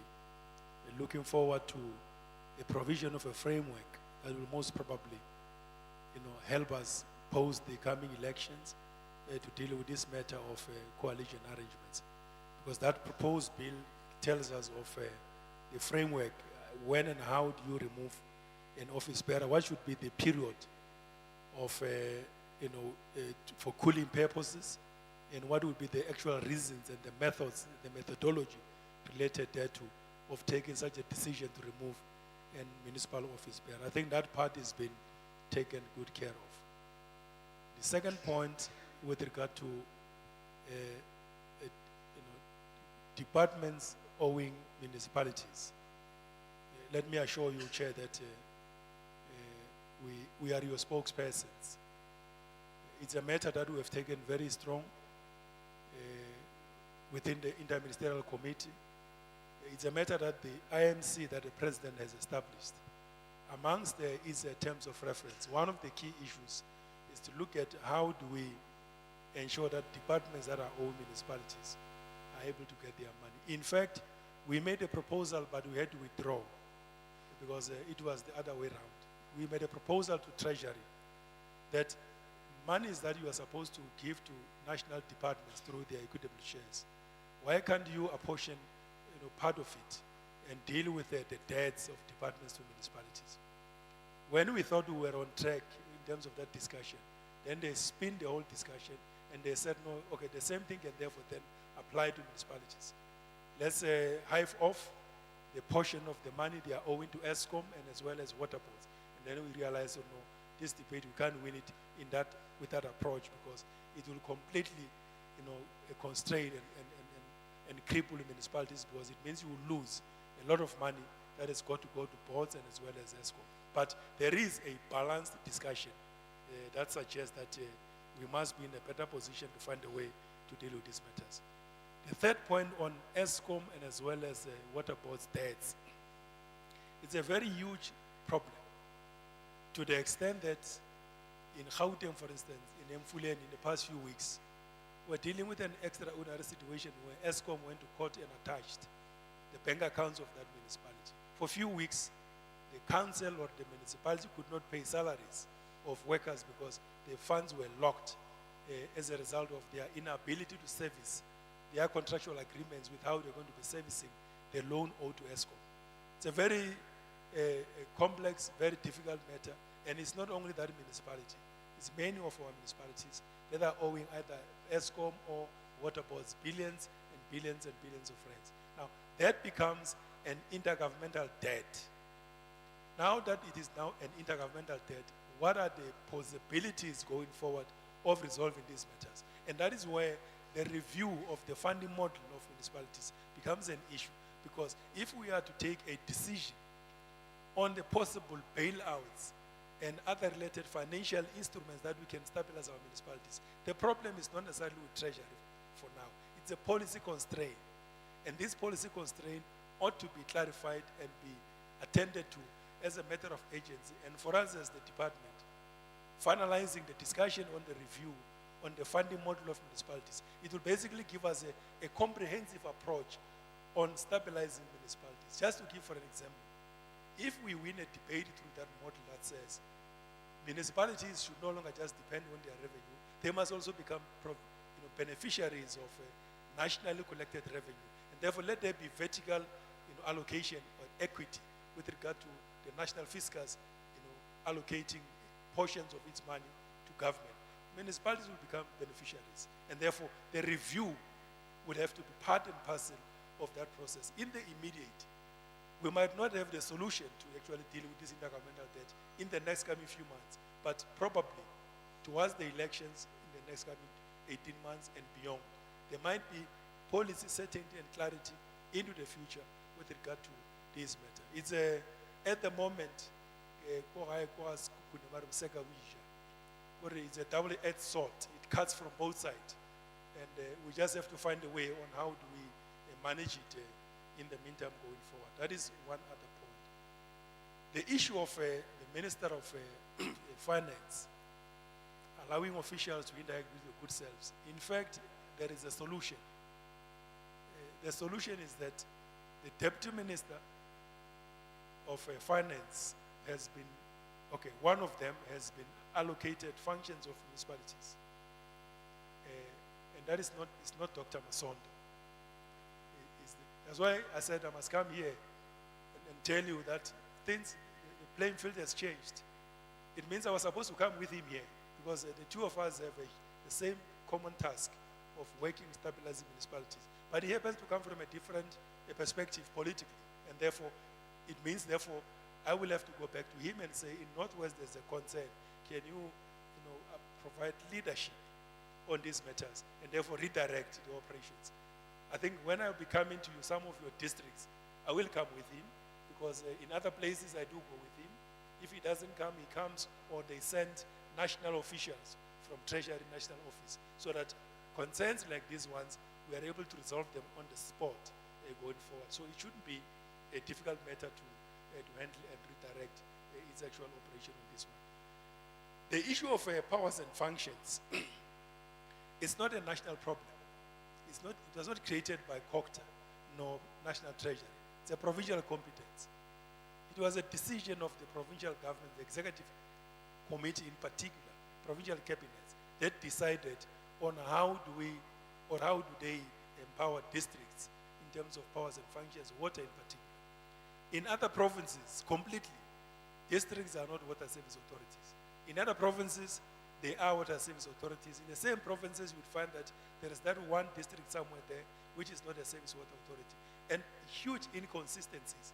And when you ask questions how these decisions were arrived at, nobody can give you rationality because they are all decisions. Those that are there now, they will tell you that we own up to what we have, but we can see that the decisions were informed by other realities and therefore not of our own making as things stand for now. So it's up to us now going into the next elections. How do we want to model provision of services into the future? But the districts will have to prove a point because we're sitting with a very serious problem for the Department of Water Affairs, Water and Sanitation, where almost all our service water authorities have been penalized by non-compliance with their stated obligation on matters of water provision. Water Affairs has actually penalized quite a lot of them because of those inabilities to provide services and therefore the general outcry.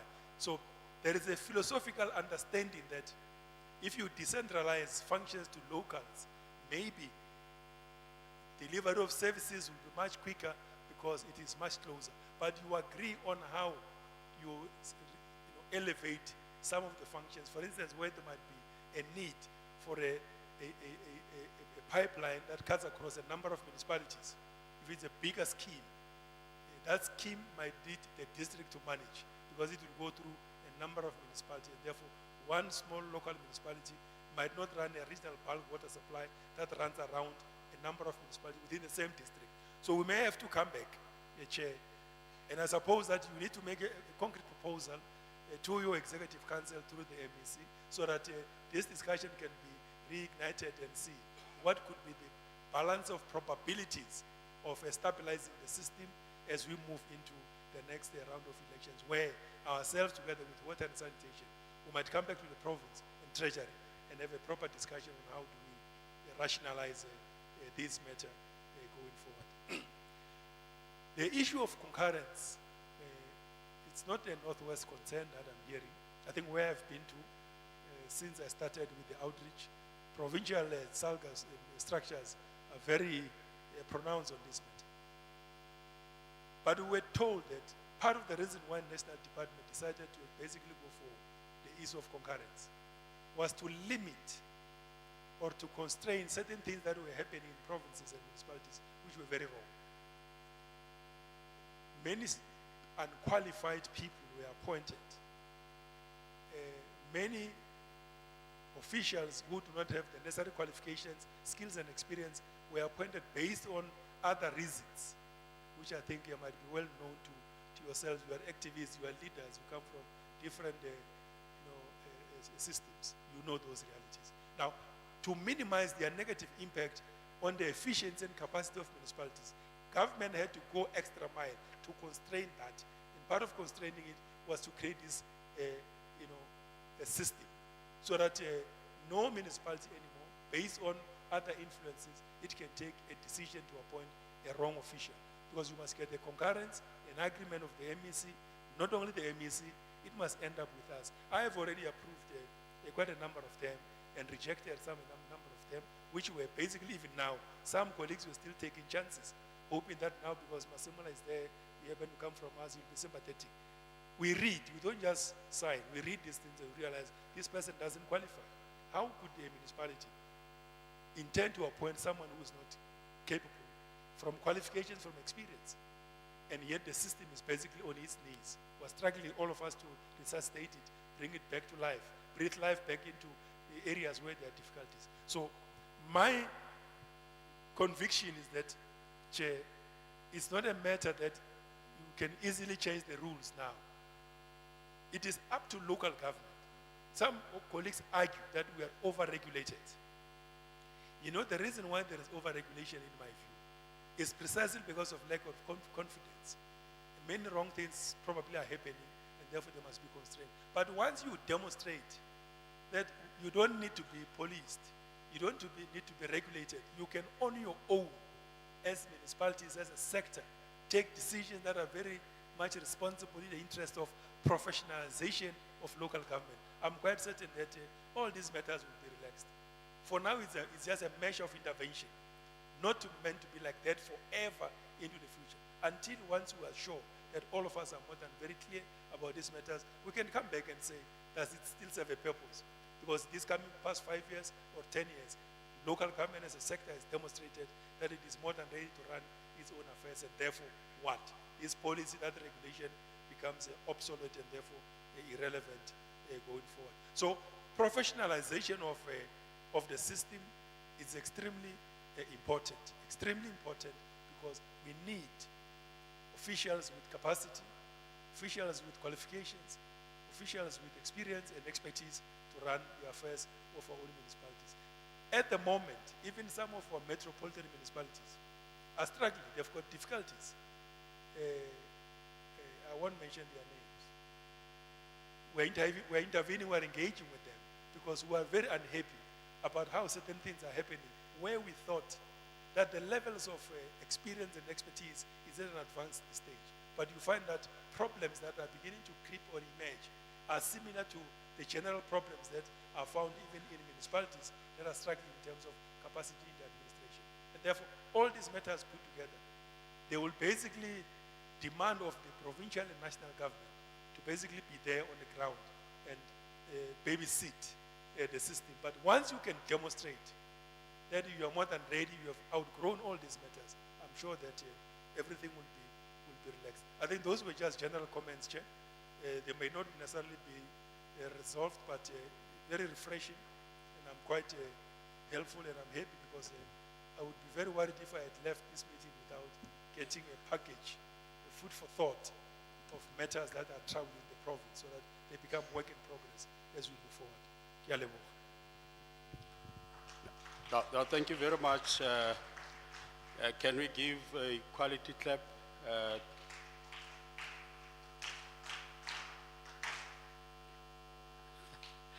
Colleagues, we are extremely out of time. At this point, we're supposed to have the closing remarks by the chair, but there are still 4 items that we need to quickly conclude.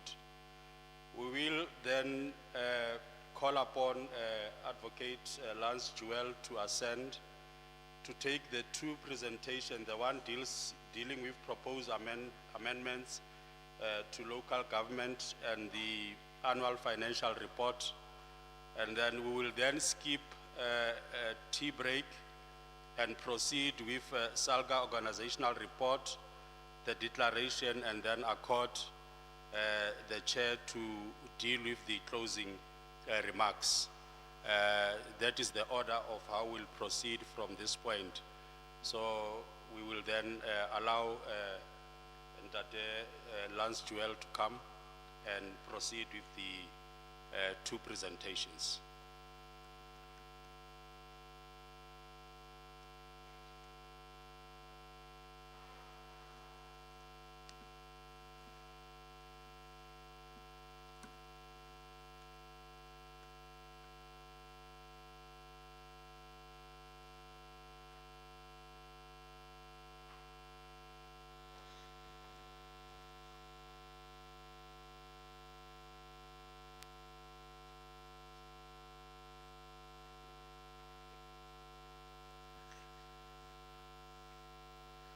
Well, thank you very much, Program Director, and greetings to yourself, and also greeting the Deputy Minister that has just left,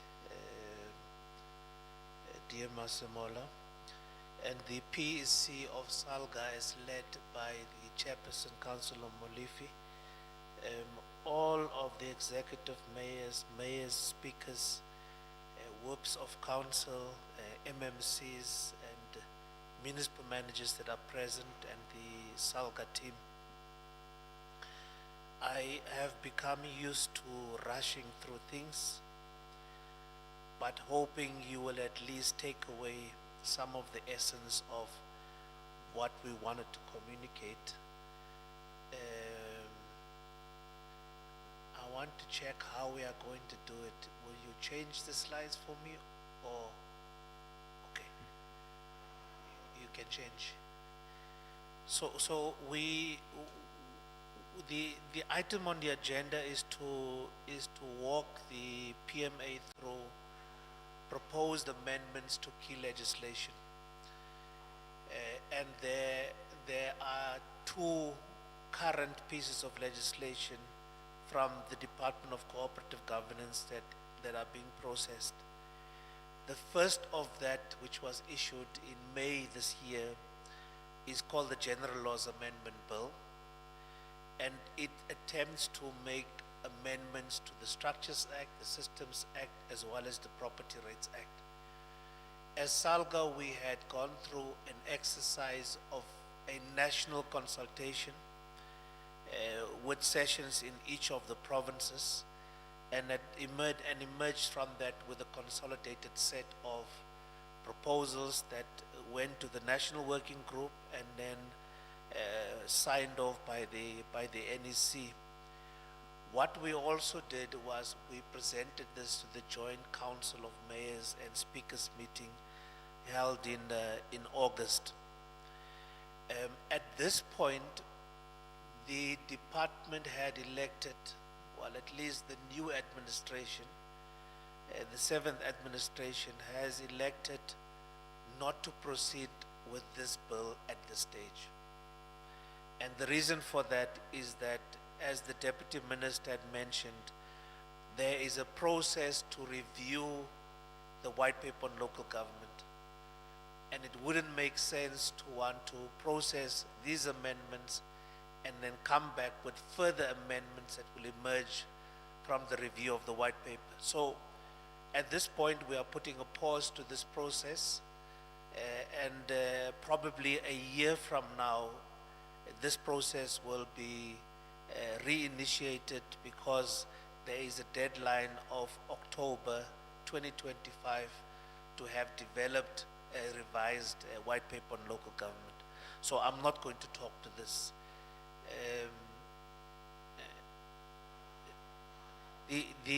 What I will focus on is yeah. Thank you very much. I felt like I was telling my child to do something and it didn't feel right to me.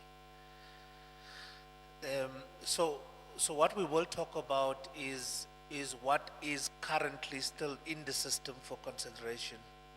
But to anchor the conversation, this, I'm standing in your way. Let me do that. You don't mind, Program Director? I'll take it back for you. But I think now you can see.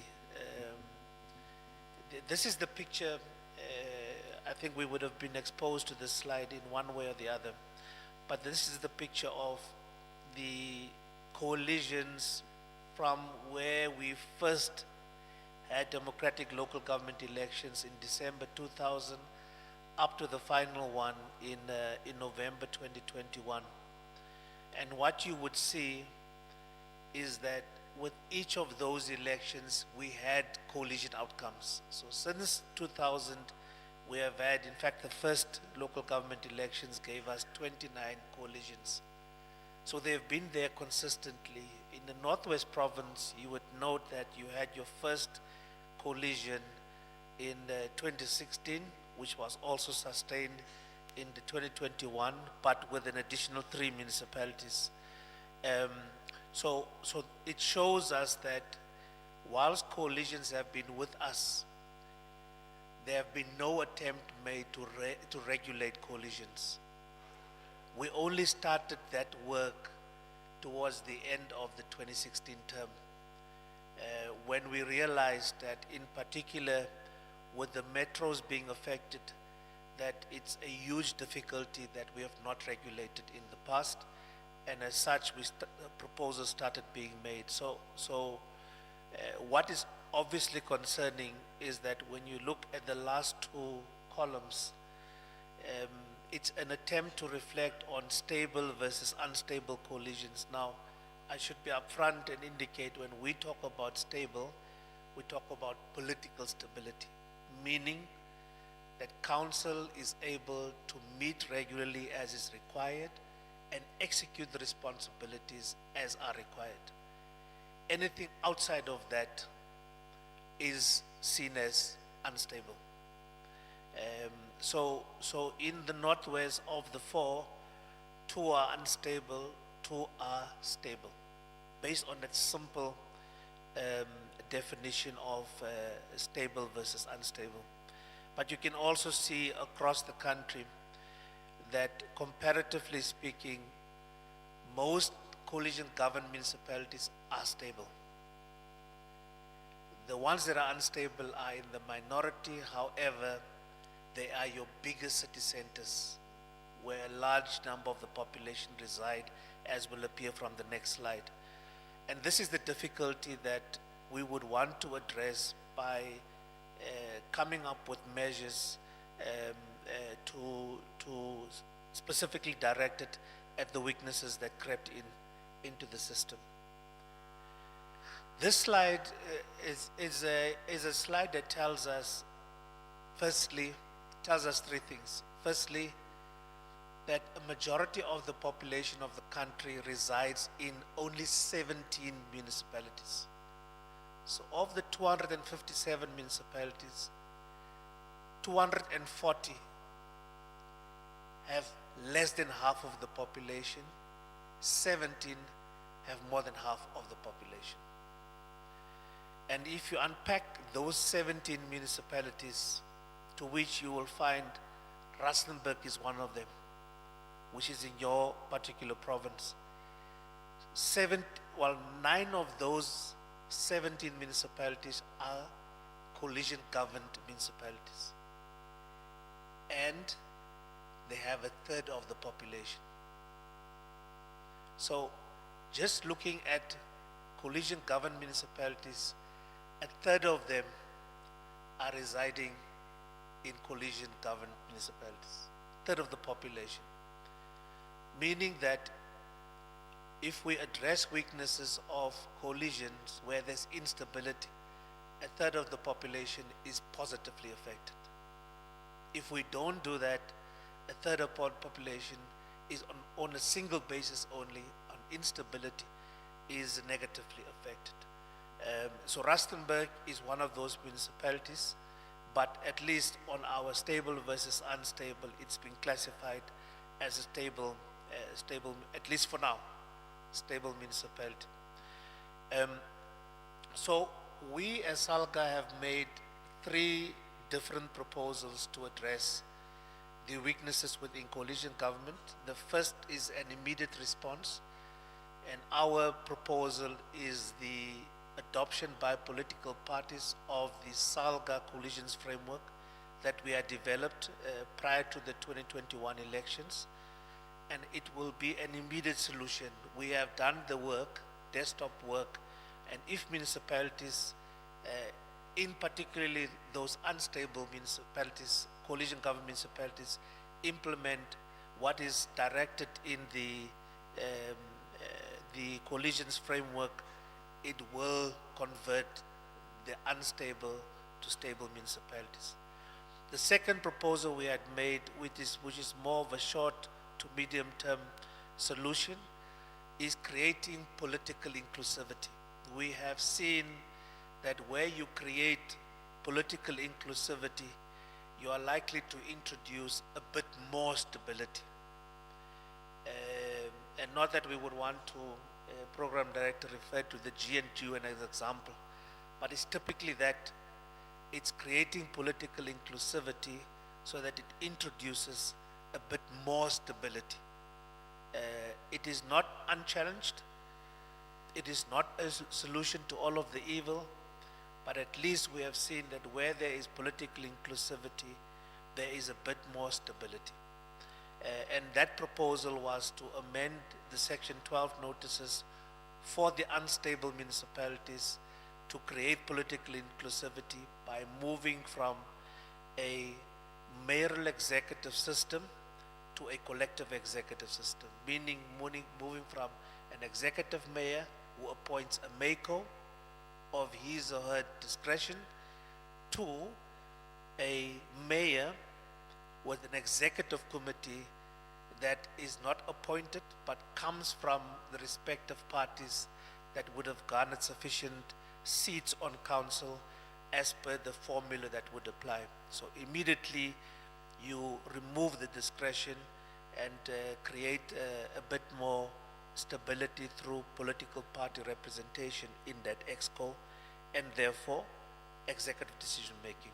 So that is the second proposal we had made, and the third proposal is looking at a regulatory framework, meaning law that would now introduce a bit more certainty around how do we manage issues of collisions. And in that way, we have now seen the second version of the amendments to the Structures Act being proposed. Members will recall last year, we had worked with COCTA, and then COCTA had introduced the first draft version, which we had processed ourselves through consultation. We made our inputs, and COCTA had now in May released the second version of that amendment bill.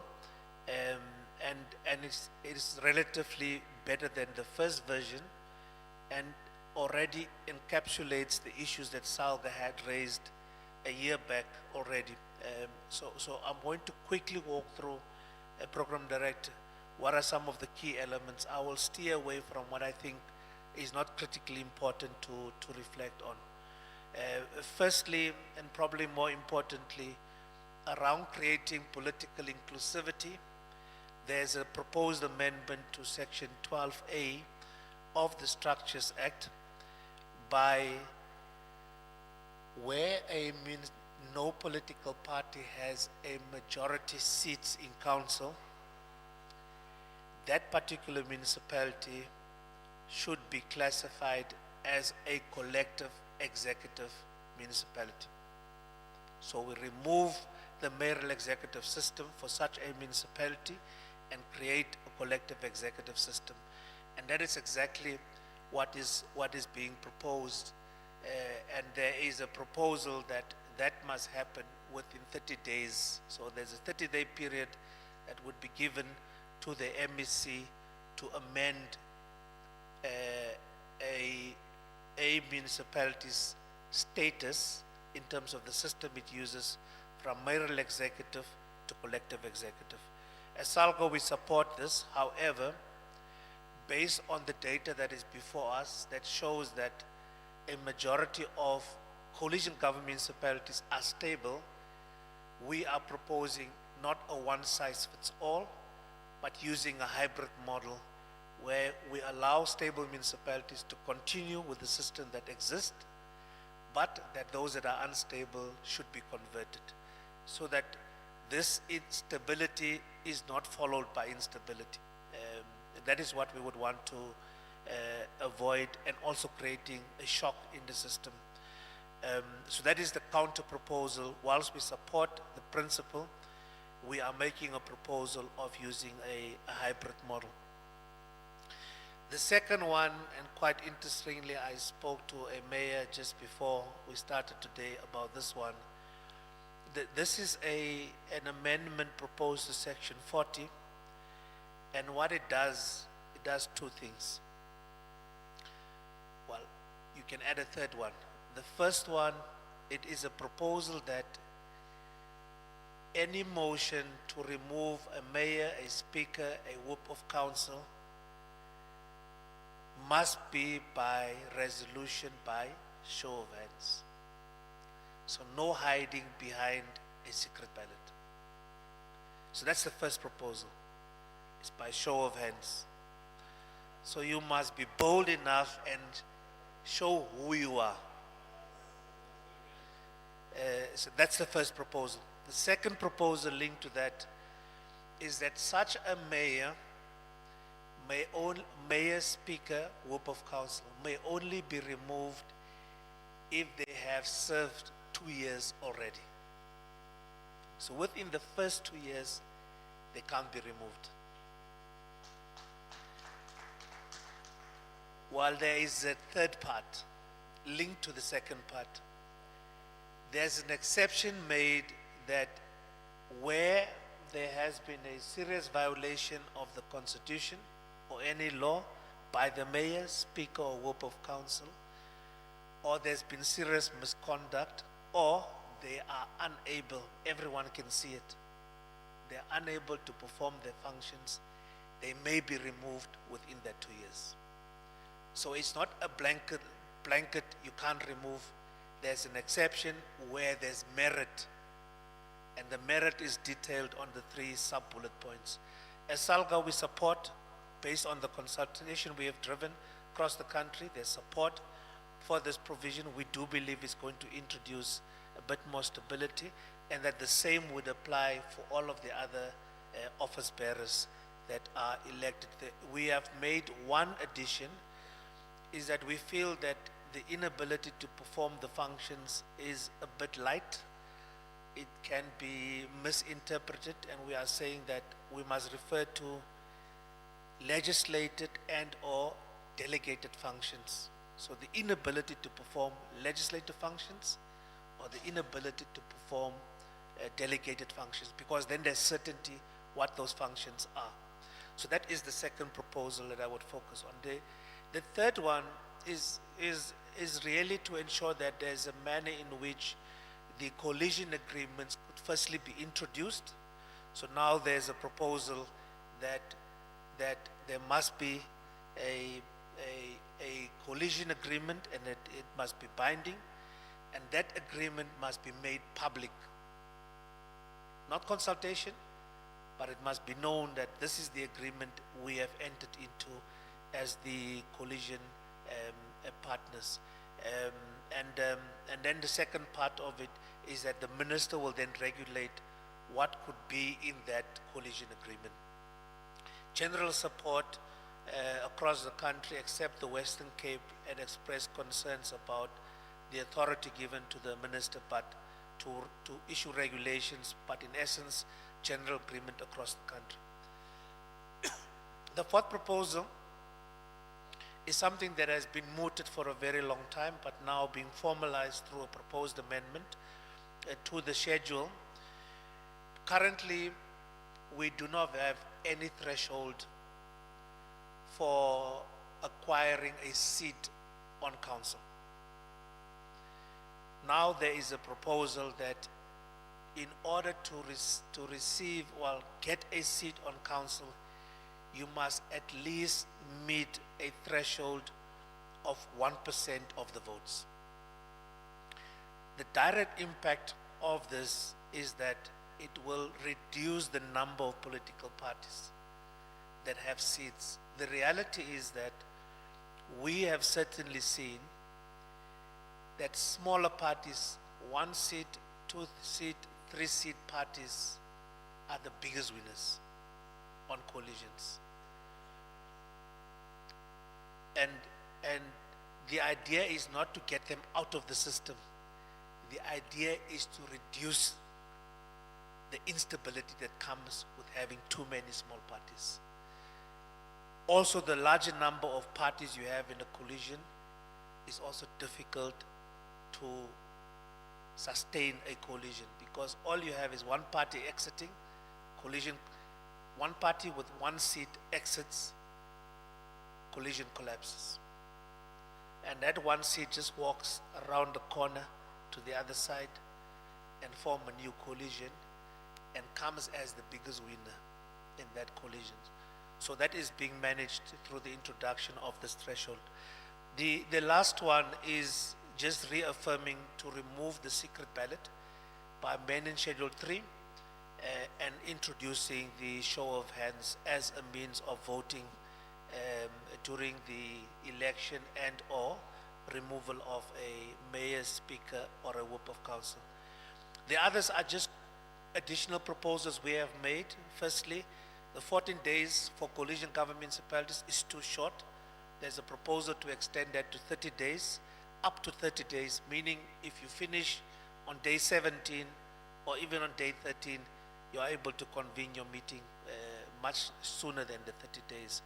We had also suggested initially that the party that acquires the highest number of seats should be given the first option to start coalition conversations.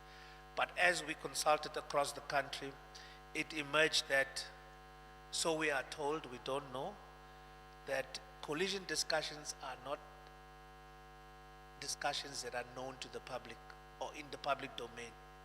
So you can't control this proposal because discussions happen in the dark corners somewhere and it would not be known. So in that way, it was then suggested that it may not be making sense to want to regulate this because you would not be able to enforce this particular proposal, and that we have now accepted based on the consultation we had. We have also made an additional proposal, particularly around local municipality representatives to the district, whether they can be changed when things change from a power point of view at a local municipality. So if power changes hands, should that local municipality also have the ability to recall its district reps and replace them with reps of their choice? The suggestion is that we must just clarify that so that there is a common understanding, because in practice there are differing practices across the different provinces. Then the last proposal we have also made is to introduce a system where the motion of no conference must happen on the same day as the replacement. Same meeting. So you remove a mayor and in the same meeting you replace a mayor. Why are we making this suggestion is that sometimes you can be successful in removing a person, but it's more difficult to replace the person because there's no agreement on the person. And with this suggestion, if the second step fails, meaning you can't have agreement on the person to replace the removed person, the motion of conference falls away, meaning the removed mayor returns.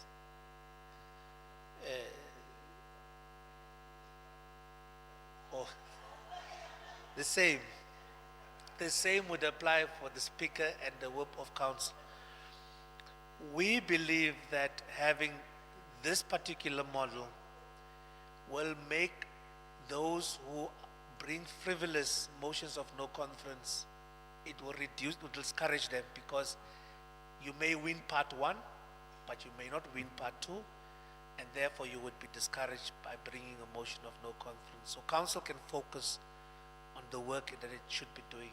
That is the additional and the last proposal we have made. So the process is ongoing, program director, but that is largely what has emerged throughout our consultation, and we are certainly hoping in the workshop that COCTA has convened us on 2 months back, towards the end of September, we had agreed on what would be the revised version based on comments that have been received, and we are hoping certainly that this particular bill will find its way into the parliamentary processes and then finally into law before we get to the next local government elections. So that, program director, is my first presentation. Let me go to the second one and just ask the team to put on the second presentation. So at this point, that is the only bill that still has life. And as I said earlier, the General Laws Amendment Bill has been connected or linked to the review on white paper, and we will look at that once that process has been embarked upon. The next presentation, and I will run through it fairly quickly, is a quick reflection on the annual report of the organization for the financial year that has passed, 2023, 2024. And I will zoom into what I think are the key takeaways at this point. Not highlighting all of them, but where I feel we need to put emphasis. The first one, of course, a proud moment for us is that this year was concluded with the 12th consecutive clean audit that the organization has. And essentially what we are really trying to communicate to municipalities is that you are the biggest contributor to the financial sustainability of the organization. And we have a proven track record to use those resources, as limited as they are, in line with the accountability measures. And that's the key takeaway on the clean audit. From a performance point of view, we have slightly dropped from the previous financial year, and for the year under review, we had performed 87%, and I will quickly touch on that in the next few slides. But probably more importantly is an area we could be doing more on, but substantial work is happening in this space, particularly on an area that continues across the board to present us with a challenge, and it's emerged this morning. It emerged yesterday when the chairperson of the province spoke, when ministers spoke yesterday, that we need to address the capacity weaknesses within municipalities. And for this year, we had trained just over 1,500. Someone said to me, when you say 4,500, it doesn't sound as nice as 4,500. No. So it's 4,514 councillors and officials from 202 municipalities that have benefited from our capacity building initiatives. It's an area we will continue to focus on because it is in line with addressing what has been said as weaknesses across municipalities. Our mandate has remained unchanged. Our legislative obligations have remained unchanged.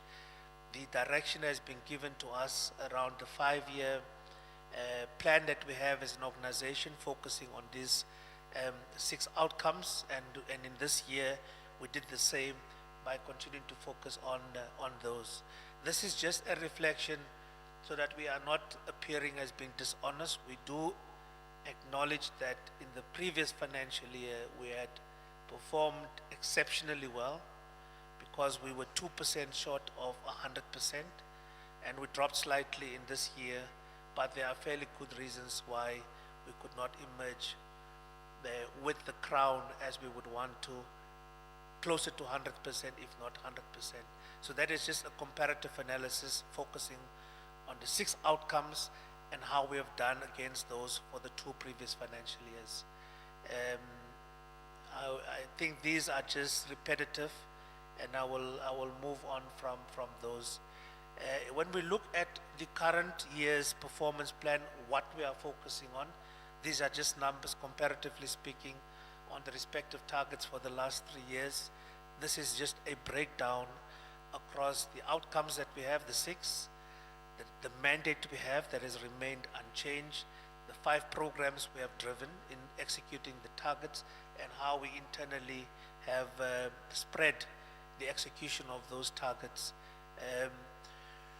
This is an area I think I will spend 1 minute on, Program Director, is to indicate to members that in the execution of our deliverables for the years, we take a programmatic approach, and we have defined upfront 5 key programs that we are focusing on. You will be able to relate to these as you look at the role and mandate of SALGA. But the first priority is around advocacy and strategic profiling. That's the first program that we have. The second program, and probably the program that receives the most attention, but also with the highest number of resources allocated to it, is the multidisciplinary support. This is hands-on support on different areas of focus that we have in the organization. And I think that is what we would want to focus more on, so that we are physically available and visible across municipalities in directing support to municipalities. The third program is our employment relations and capacity building program. So typically what I referred to earlier as the training of councillors falls within this particular program, but also issues that relates to conditions of service and the SA Local Government Bargaining Council related matters. Program 4 is a bit more focused on innovation, but looking at also focusing on product development. It's a fairly new area. When I say new, there is deliberate focus on this. In the past, we have played in the space, but not with focus. And now through a programmatic approach, there's a focus on business and product development. And then the last one is a program that is looking at the internal administration of SALGA and how it is appropriately geared towards executing programs 1 to 4 as predefined. And in the following slides, which I will not go through, Program Direct, it unpacks what we had done in each of the years, in this year on each of the 5 programs. Last part, the financial sustainability of SALGA. Beyond having a clean audit, we also have to look at the financial sustainability of the organization. And if you look at the operating revenue versus the expenditure, we have at least in the last few years been able to tighten the belt, introduce a bit more financial discipline that will allow us as an organization to start putting money away for the days that we are going to need it. And when we listen to what was said yesterday and what was said this morning, it looks like those days are coming. They are nearer than further. So we have also braced ourselves from a financial planning point of view and readied ourselves to deal with that when it comes. Our focus, unfortunately, from a revenue point of view, continues to be heavy reliance on municipalities to sustain the organization. By the way, this organization is yours. And its collapse, its failure, can only be determined by yourselves. And the financial position of SALGA reflects that. You can see that close to 95% of our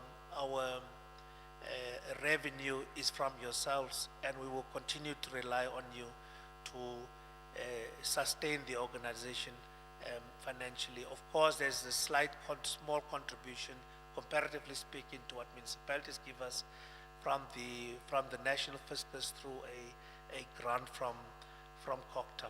That is just a schematic reflection. This shows you where we are directing our cost to. Each of those cost centers is an indication of the areas that we direct our resources to. That's just a reflection of that. We have a healthy financial position for now.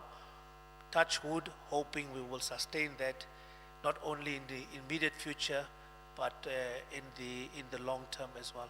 So, Program Director, that is the indication of the areas I've been asked to speak on. And thank you very much.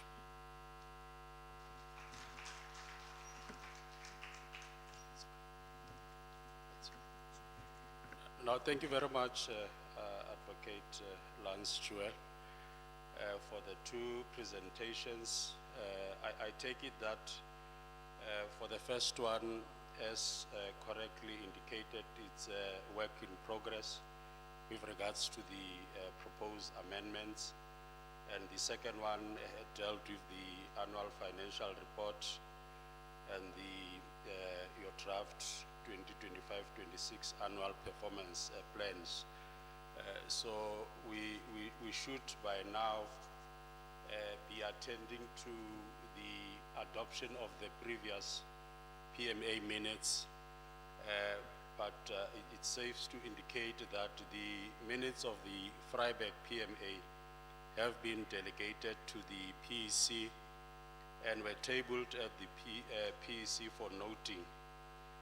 If there's any matters arising that members would want to raise, they are welcome, but I take it that copies has been circulated to all members of the PMA. If we're comfortable, then we can get hands confirming that it's a true reflection, and we second, and we then can move to the SALGA organizational report that must then be presented by the PDO, if that is in order. Do we have hands confirming that the circulated minutes are a true reflection? There's a hand at the